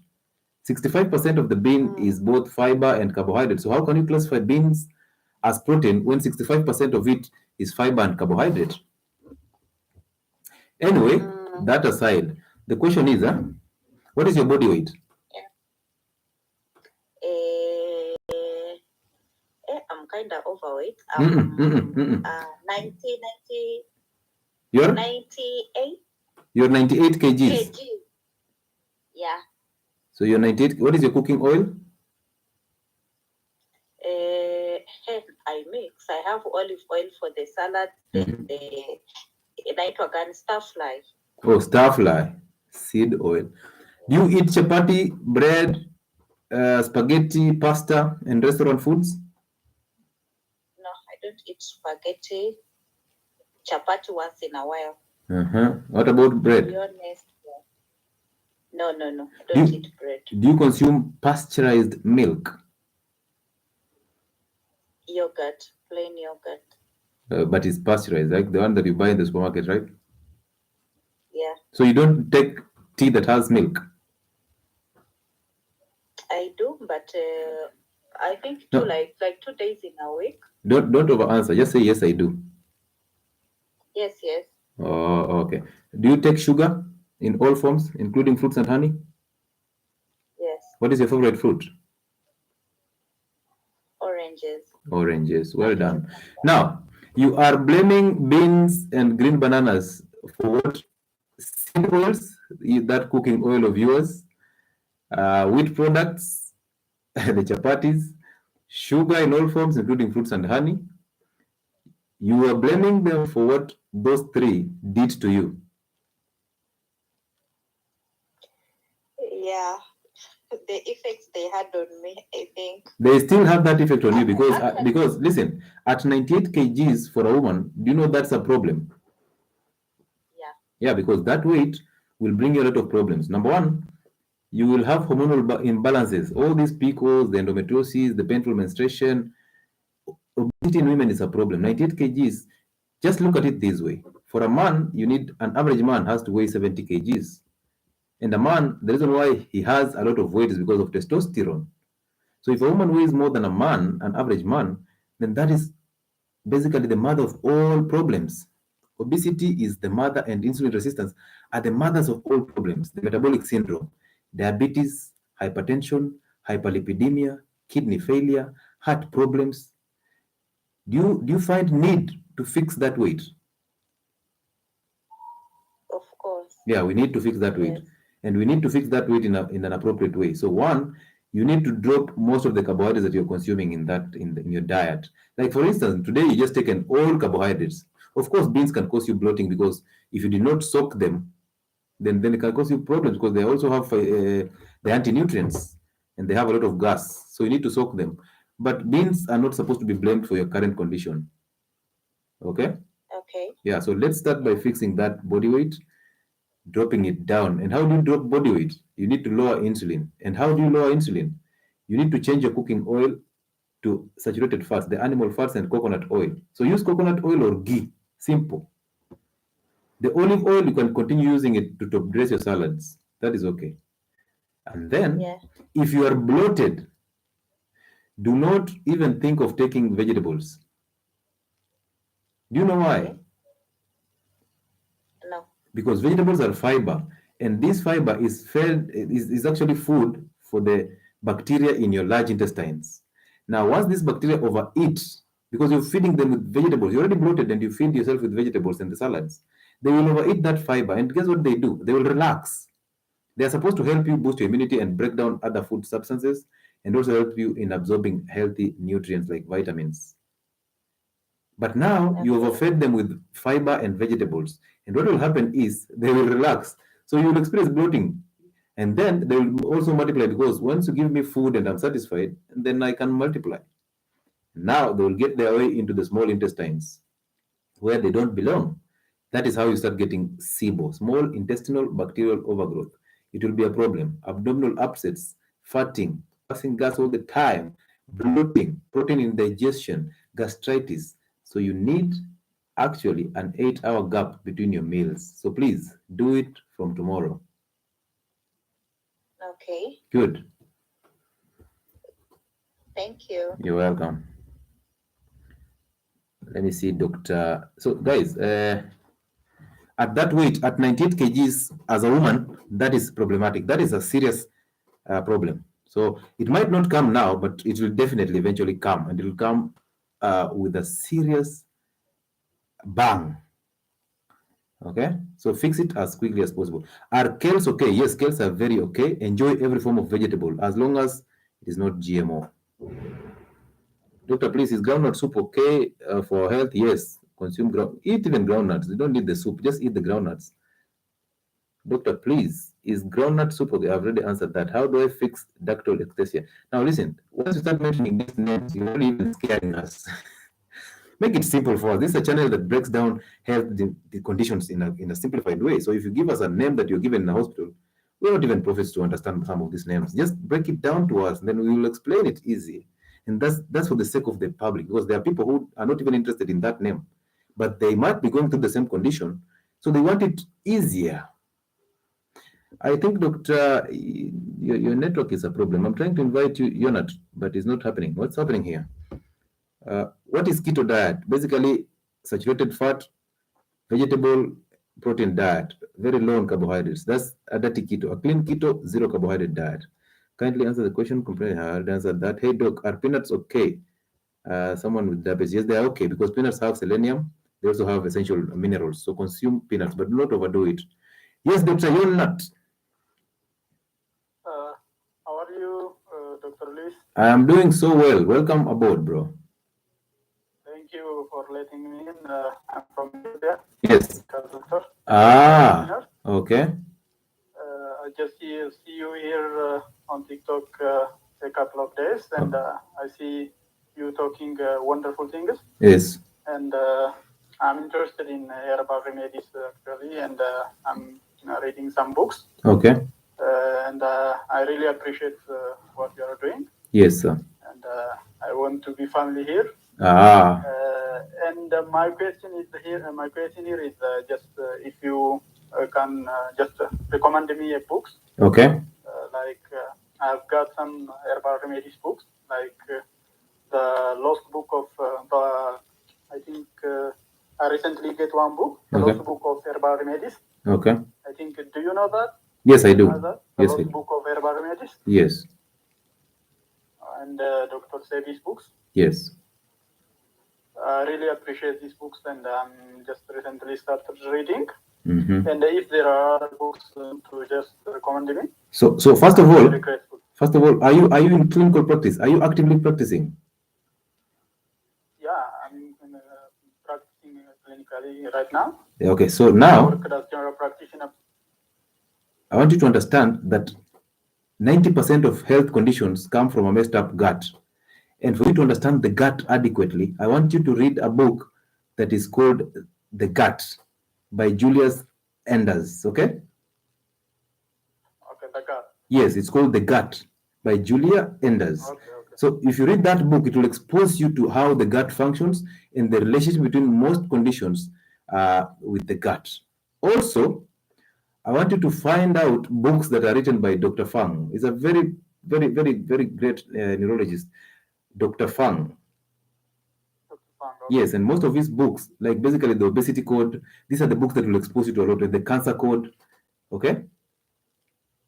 So make sure you find books from Dr. Fang and also that Galaya Anders. It's called Galaya Anders, the gut. But if you want more information, you can use on my bio. There's my contact there, so you can use WhatsApp to get to me. Then we can share more information about all this. Okay. Okay, that's nice. Thank you very much. You're welcome. Keep saving people in Ethiopia. Okay. All right, bro. This is so awesome. This was awesome. Just in case you did not believe us, we are now beyond borders. We are now beyond borders, and you will have to start listening to us. And by the way, do you know where I work right now? I think most people where I work will start getting this information very late when I'm out now. When I'm out of that place, then they start regurgitating and think, oh, come on, this guy was just here. Does fatty food cause the arthritis? No. Hey, Doc, Peanuts, okay. YouTube people, thank you so much for those questions. But I think the same question that you're asking, kindly change those questions. So let's talk to Jack. Jack, welcome aboard. Now it's almost midnight. We need about 10 minutes at max for us to end this show for today. Thank you so much for always being an amazing audience. Thank you for being here, pushing the limits. And if you get this information, share it with those people who need it. Share our videos, share them on all platforms. We need to grow. Share our Telegram channel to your relatives. Let them join. We will help them and learn things that the syllabus made them believe. So share our videos, share our pages. That is the best form of referral that you can do to us. Okay. And thank you so much for gifting us on TikTok, giving us super chats all time we come live. So we appreciate. Is palm oil okay? Palm oil is unsaturated. Stay away from unsaturated fats. This gentleman has disappeared. Let me see who else is here. Kelsey. Kelsey.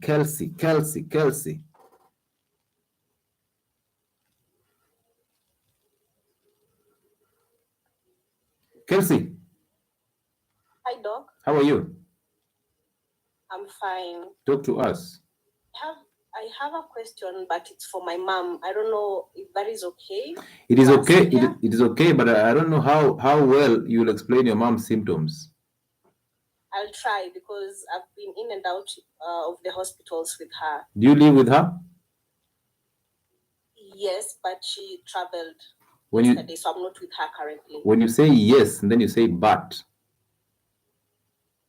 We don't live together, but that's again, but. Kind of together. Okay, I don't know how best to answer that question, but I think I can do my best to explain the condition. Go ahead. She was recently diagnosed with diabetes like 8 months ago. Mm-hmm. And her sugars initially were at 9, and then we were told to do the fasting sugars, and it was 10. Okay. And almost immediately she got started on metformin and the rest of the drugs for diabetes, which we felt it was too soon. Yeah, okay. But now she was very sick, and that kind of helped the whole situation. But we are thinking of reversing right now. Mm-hmm. And listening to some of the lessons that you've taught, you're talking about going fully on protein and vegetables and fixing the fat that we are using. But the concern is she's normally very hungry most of the times. She can't stay longer without food. So for us to do like the fasting part of it is almost impossible. So I wanted to know how best you can advise for us to approach that situation right now. How old is your mother? She's 55. How old are you? I am 35. What is your body weight? Yours? I'm 56. And what is the body weight of your mother? The last time we were at the hospital 2 months ago, she weighed 86. Wow. So what is her cooking oil? We normally use salit and these normal cooking oil, so basically seed oil. Does your mom take chapatis? No, since she got diagnosed, she's cut wheat completely, but what she can eat and she feels satisfied for long is ugali and mursik, amakale, so she does mursik, and vegetables. That is what it can sit in her system and avoid like the hunger that she feels often. Does your mother take fruits? No, since diabetes, she dropped fruits. She only does avocado, but with meals, not Again, like a fruit, which she does it with meals. Again, when was that she was diagnosed with diabetes? February, late January, thereabout. So is she still on metformin? Yes. And the other one, there are two medicines they get. I'm forgetting the other med, but there's another one that she takes as well. And metformin, she's at 1,000 grams. Is it? Okay. Listen, first of all, at blood sugars of 8, that should have just guaranteed dietary modifications. Why would the blood sugar of 8 you start drugs immediately? Dietary modifications would have changed everything. Did they even mention anything about her losing weight? No, they did. At the time also. Please move your mouthpiece near your mouth. We're not getting you clearly. Sorry. Yeah, good. Let's continue. No, she wasn't asked to. She wasn't asked to lose weight, but at the time of diagnosis, she had, what is this thing called when you have a lot of body fat in the body? I'm forgetting the medical term for it. Don't worry about the medical term. You just tell us there's a lot of fat in the body. We'll understand that way. Yes, she was told she had a lot of fat in the body, and she was given some tabs to help reduce the fat. And that is when she was told to try bring down her weight. But it was not because of diabetes. It was just because she had a lot of fat in the body. So which are those drugs? Atorvastatin? I'm not sure. Oh, you can't remember the name of those drugs? Yeah. Now, first things first. If anything, they will get her into mental fogging, loss of memory, muscle wasting, hormonal imbalances. All these issues will come as a result of that because you need cholesterol to survive. That is one. Number two, the metformin and the other drug, they were not necessary because a blood sugar of 8 can be easily reversed through dietary modification. Now, did you tell your doctor that your mother is addicted to ugali?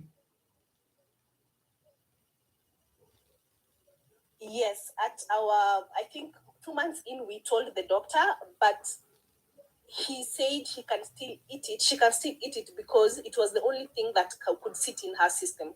Where? Now listen. Kindly help me understand diabetes with your perspective. What is diabetes?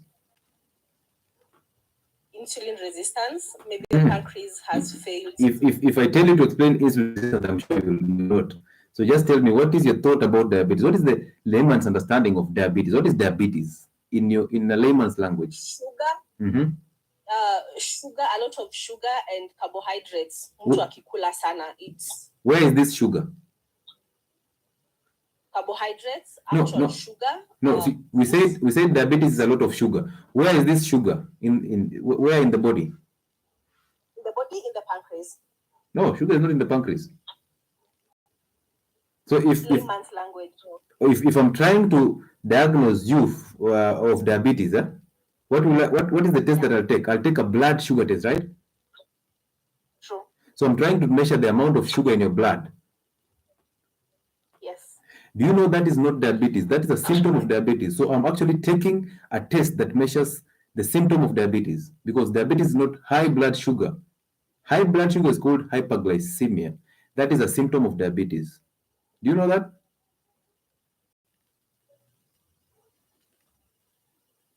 Hey, Kelsey. Where is Kelsey going to? Come on, Kelsey, you can't run. You can't run. We need a conversation, Kelsey. I'm here, sorry. Welcome back. I'm here. So, do you know hyperglycemia is a symptom of diabetes and it's not diabetes?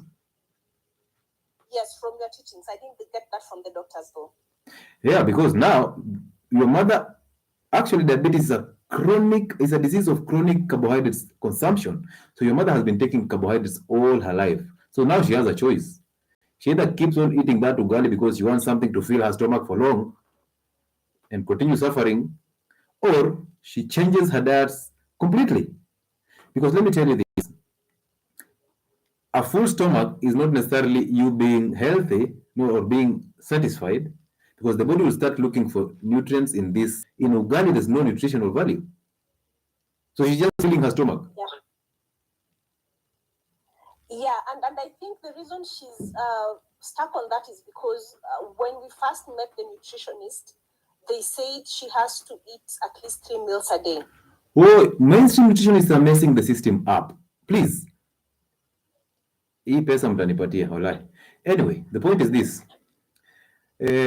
One thing that you need to know, that diabetes is chronic carbohydrate intake. It's a dietary condition. It will only be reversed through dietary modifications. Now, your mother cannot be an addict of ugali and then we encourage her to eat ugali, yet she's gotten to diabetes already. That means her body cells are filled with glucose in form of fat and in form of glycogen. So we need to clear those fats, that glucose from those cells to create storage for even new energy. Now let me tell you this: if you eat a meal now, if she eat that ugali now, that ugali cannot provide her with energy until after 16 hours. So food will take 5 hours in the stomach for digestion. Then food will take another 6 hours in the small intestine for absorption. Then once that is absorbed, it is taken to the liver, synthesized, and either give you ATP or give you fat for storage. So you convert ugali into glucose. That glucose will be converted into either glycogen for storage or fat for again storage. So the reality is, the more your mother eats ugali, the more she'll always be on drugs, because you're actually trying to lower the glucose that she's always bringing in. So how is it possible that she's telling us that ugali stays for long in her stomach? Let me tell you what stays long in your stomach and in your system. Fatty meats. If your mother eats fatty meats, and I know she has already been told, don't eat fatty meats because they'll cause you cholesterol and stuff, but here is a drug for cholesterol. Yeah, that is true. And actually, she was told to stay away from any animal product, meat, mayai, and all that, because of her high cholesterol already. Please, down now. Tell your mother to go back to eggs. Listen to this breakdown, okay? Okay. Your mother is an addict of ugali and carbohydrates. So do this. Change those carbohydrate sources of your mother, the chapati, the ugali, and the rice. Any of those, change it. Take it slow to complex carbohydrates. Do you know the complex carbohydrates that I mentioned? Yeah, I remember you talking of matoke and nduma and sweet potatoes. Add beans there. So she does drink rice a lot. So these are the 6. Please drop the rice. These are the 6 carbohydrates for her strictly. Okay. Sweet potatoes, butternuts, pumpkins, arrowroots, green bananas, and beans. Those 6, combine them with every form of protein, be it red or white, make it fatty. If you go to buy meat, make it fatty meat. If you go to buy the liver, good for her. Every form of protein. Let her eat even the chicken plus the skin. She needs that cholesterol for survival. Yeah. Then after that, change her cooking oil from the seed oil, take it to ghee, strictly ghee and coconut oil. You can also use lard. I know Kalenjins make these things. Yeah, we can make it. We can go back to the traditional ways. I remember growing up, we used to make like lard from at home. It is that simple, because diabetes is only one generation behind. Yeah. So we are as old as diabetes. If you're 35, you are old as diabetes. So therefore, take your mother to those complex carbohydrates and then combine it with, but may always in her meals prioritize a high protein diet and animal fat and the fat, okay? So make sure that there is limited carbohydrates, but there's a lot of protein and animal fat, and then there's vegetables. Okay. Once you do that, these are what we call satiety foods. So what they will do, and then let her take salt plus water. Water, add some pinch of salt, the drinking water. This will kill her cravings. This will start reversing insulin resistance, and slow by slow, her blood sugars will stabilize. And again, once you fixed that diet, the kitchen, for like 3 weeks consecutive, please drop those drugs. Okay. Once she has adapted those diets and she's strict on those diets, do not withdraw the drugs if she has not fixed the kitchen. Fix the kitchen and then you can withdraw the drugs slow by slow. You understand me? I do, but something on the salt though. Yeah. When about the time she was diagnosed, her blood pressure was misbehaving. It was sometimes on the higher side, sometimes okay. So she dropped salt completely. That is a problem. What you're saying. Take your mother back to salt, whether raw or cooked. Take her back to salt because she has not been diagnosed with kidney failure, right?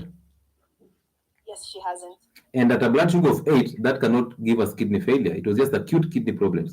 So now the blood pressure was as a result of sugar consumption and carbohydrates consumption. You blame salt for what sugar cost you. Yeah. Until we have diagnosed her of stage 4 or stage 5 kidney failure, which is end stage kidney failure, then we cannot withdraw salt. At that moment in time, we can withdraw it. But for now, take your mother back to salt. Let her drinking water have salt. Let her food have salt. Let her enjoy the salt. The only thing that she's dropping here is sugar and carbohydrates. And eventually metformin. Simple and clear. Save your mother. Thank you so much. I appreciate. You're welcome. Good vibes there. That is basically the problem that most people are going through. Diabetes is a silent killer. Thank you so much, people on TikTok. I was hoping for 100,000. Let's continue until we get to 100,000 before we close this down. We have 5 minutes to go. Doctor, what do I substitute for sugar? There's no sugar substitute. The best sugar substitute is salt. So there's no sugar substitute. Don't be fooled to take xylitol, mannitol. Don't even be fooled to take stevia, because stevia messes your adrenal glands. Stevia is also highly inflammatory to your gut. There is no sugar substitute. Why do you need to sweeten foods? The body does not understand that. It's you who just wants to satisfy your taste buds. So fix your taste buds and then you'll never need a sweetener. I enjoy my sugarless black coffee. I enjoy my bone broth. Very sweet. I enjoy my tamarind juice. I also enjoy my carrot juice. Sometimes I ferment it. So enjoy yours too. Don't always want to eat pili-pili. It's a good one. Halima Hussein, hello, how are you? I appreciate you being here. Thank you so much for being here, Halima Hussein. Thank you so much, guys, for the super chats. You've done us great today. We appreciate those who have sent us super chats. We say thank you. And I'll still pin on my TikTok my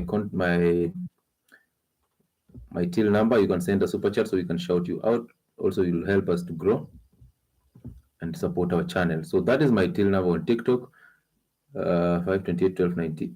It's 528 1291. Let me just repost it. Don't use the 92. It will bring my name 528 1291. 528 1291. The name is Lewis. That is my till number 528 1291. So use that till number to support our channel, and yeah, let's grow together. Let's feel blessed.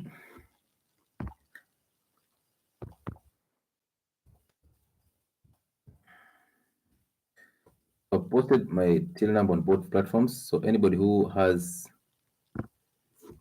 feels comfortable to pin to send something for us, then we will appreciate. What's your take on spices? Enjoy spices, just make them organic. That is what you need. Are you on Telegram? Yes, Telegram's channel is Health and Wellness Sport. Go on Telegram and search Health and Wellness Sport. Join that. Let's be bigger. Let's make sense. Let's educate. Let me tell you, the food industry, the big pharma, agricultural industry, the media, these 4 things are going to mess you up. And these 4 things, actually, one day I'll explain the complex. So these 4 things are the ones that are messing us up. The media markets you fear and then markets you the solutions. Agriculture is actually bringing you the GMO and fertilizers. And what else? The food industry is changing your whole foods into processed, and then the big pharma is bringing you solutions in the name of drugs. So let me take you through this just like a short thing here. One, we have agriculture, we have the media, we have the food industry, and we have the big pharma. So the media plays as a link between the three.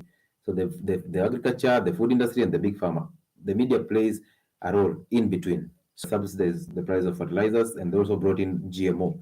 So agriculture is the one that gives you GMO foods, gives you all these fertilizers that mess up your hormones, that mess up your system, and their chemicals also. And then same agriculture ripens your fruits using calcium carbide, which is a chemical that messes up your system entirely. Very cancerous. Once they do that, they use the media to market the fertilizers, the herbicides, the GMO foods, or the GMO products. So once they market that, you use it for agriculture, you grow your foods, and then now you create a market for your foods to the food industry. So the food industry comes, purchases this, and once it purchases this, it processes them and then uses the media to advertise what they have processed. So if you're an emotional person, you'll always fall for the emotional marketing. They use good colors, very bright colors, very awesome things like fizzy things, like the drinks, like the soda. Once you open it, that fizzy voice that you hear just entices you. And then they use very bright colors. They use children. They use even doctors in quotes to market their products to the media again. And then you consume these foods, and 5, 7 years to 10 years down the line, you get into diabetes. And guess what? The same media will sell you fear. So they'll start telling you this is a chronic condition. You need to go to hospital. You need to buy these drugs. You need to be to take care of yourself. Eat those fruits. So the media is doing that job. Now it's marketing you fear. Once you get into fear, now guess who comes in? The big pharma. So the big pharma tiptoes in and then starts telling you, we have a solution for you. And guess what? Again, the media markets the solution. So don't ever think that you're so special that the media is here to inform you. It is not. The media is here to market an agenda. Okay? And that agenda is always about them making profits. So the media, the food industry, agriculture industry, and the big pharma are all one. Weird enough is the hospitals are the big pharma near you. Okay? There's a branch of the big pharma because you don't believe that you can just walk into a hospital and come out just talking to a doctor and coming out and we've been told go and drink water that has salt for you to clear the headache. You want paracetamol because the big pharma has brainwashed you to think that there's always a solution. There is a pill for every ill. We need to walk out of that mentality. So never think that the media is here to help you. It's actually here to mess you up. Okay? Good. My IG handle is Dr. Lewis Muchile. My Facebook handle is Dr. Lewis Muchile. My YouTube is Health and Wellness Sport. My TikTok is, I think, Health and Wellness Sport and also Dr. Lewis Muchile. You can never lack. If you search those, you can never lack. But on Telegram, Health and Wellness Sport. On YouTube, Health and Wellness Sport. On Facebook, Dr. Lewis Muchile. On Instagram, Dr. Lewis Muchile. Where else? I don't know. On WhatsApp, you can find me. There's a number on my bio. So go there, go on this platform about you. You have to care about yourself. And therefore, you need to make sense. You need to get this information and use it to change people around you. Don't even think you'll change the whole world. You can't. It's hard. So just get this information, use it to help and benefit people who are around you, people you care about. That is how you do it. And those people will spread it slow by slow. We might never win the battle, but we need to win it from within. Start with yourself, then spread it to people who are near you. That's how we will grow. Share our channels to these people, share our videos. Let us keep growing. So for tonight, I appreciate you for being here. I salute each and every one of you for being part of this channel. So let me just get a little bit of information here. And by the way, we had our first space on Twitter, or they call it X nowadays. And it was very awesome. It was very civil. There were civil conversations on Twitter, which we call X now. So on Saturdays at 8 p.m., we are always now, we put it mandatory that on Saturday at 8 p.m., we are sharing health information. We are having these discussions about health and health conditions on X. So be there. Download that X app. It's very helpful to you. There are challenges there, here and there, but we will work to make sure that we bring you the best content on that space. So be there at 8 p.m. East African time. Okay? So the topic will be basically how we fix our gut, because now we need to talk about that, the best. Once we talk about the best, now we can build up on other things. So do not be part of that space. You can share your views there. We invite you to talk. and we have a 3 hour of just talking about health and making sense every other day. So for those of you who have not gotten my till number and my phone number is on the bio. If you want more conversations about it, go on my bio and get on my WhatsApp. However, from 1st of September, we agreed that we are charging for the time that we will spend with you. So just know when you're coming there, understand that it's a charge for the time that we'll spend or talking to you. That is 1,500 and it's basic. That one you cannot run away from. Thank you so much for being part of us.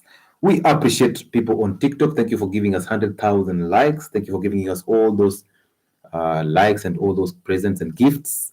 Also, thank you so much for my people on YouTube. You've been amazing all through. You've always been here. We've done 2 hours and 1 minute, and we appreciate every one of you. So it's time for me to disappear, but before I disappear, let me just take 2 calls and then we call it a night. Sorry. Good. Ibara. Irene Ibara. Hi, doctor. Before I even log out, let me say happy birthday to you. How are you?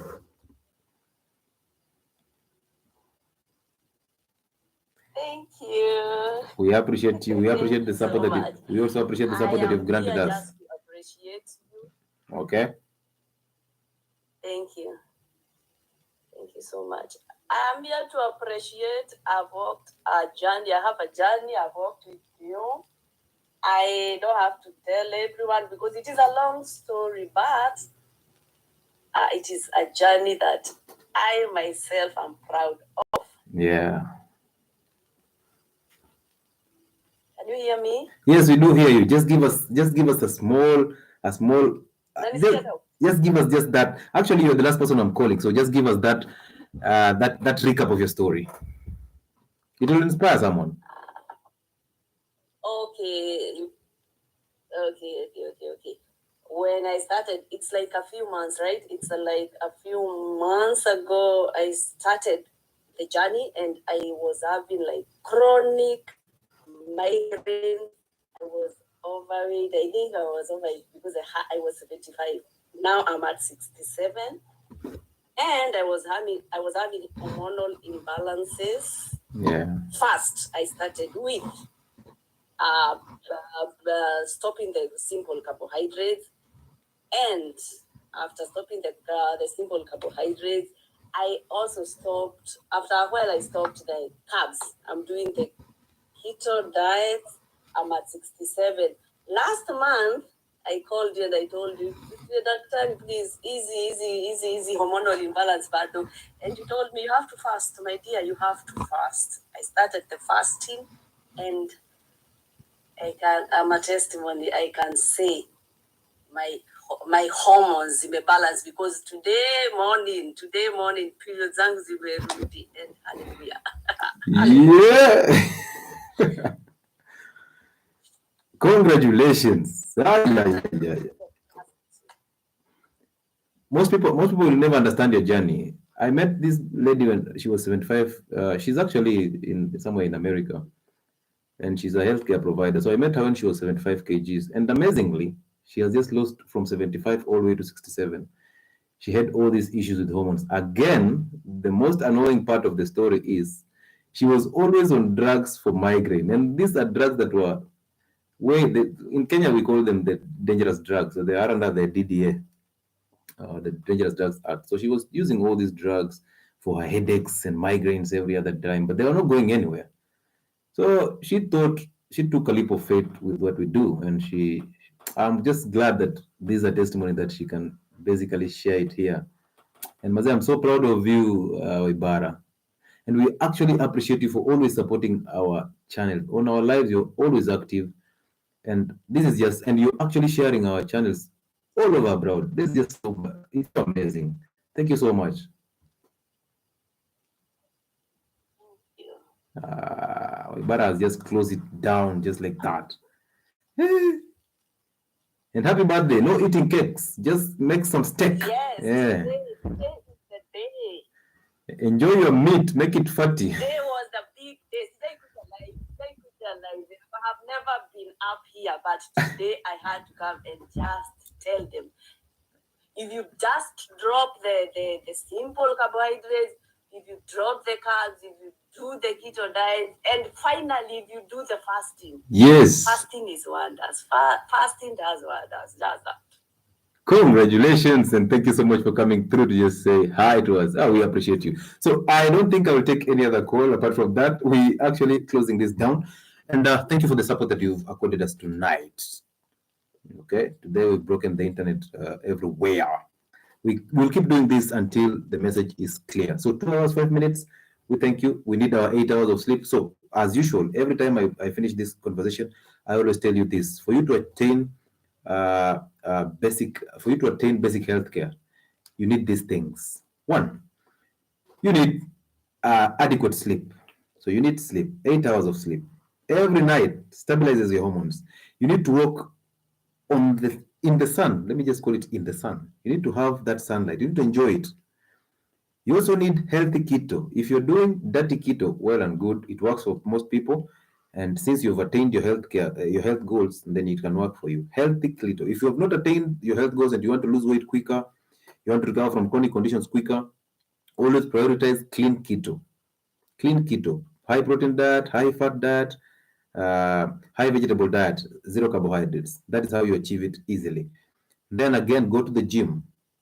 You don't need even a gym. You need just a walk. 5,000 steps every day is very healthy for you. So go ahead and walk. Walk every evening. Do not put your earphones. Listen to music. Listen to your body. Walk and listen to your body. Control your breath. Breathe deeper and slower. Enjoy that. And then, above all, fasting is mandatory.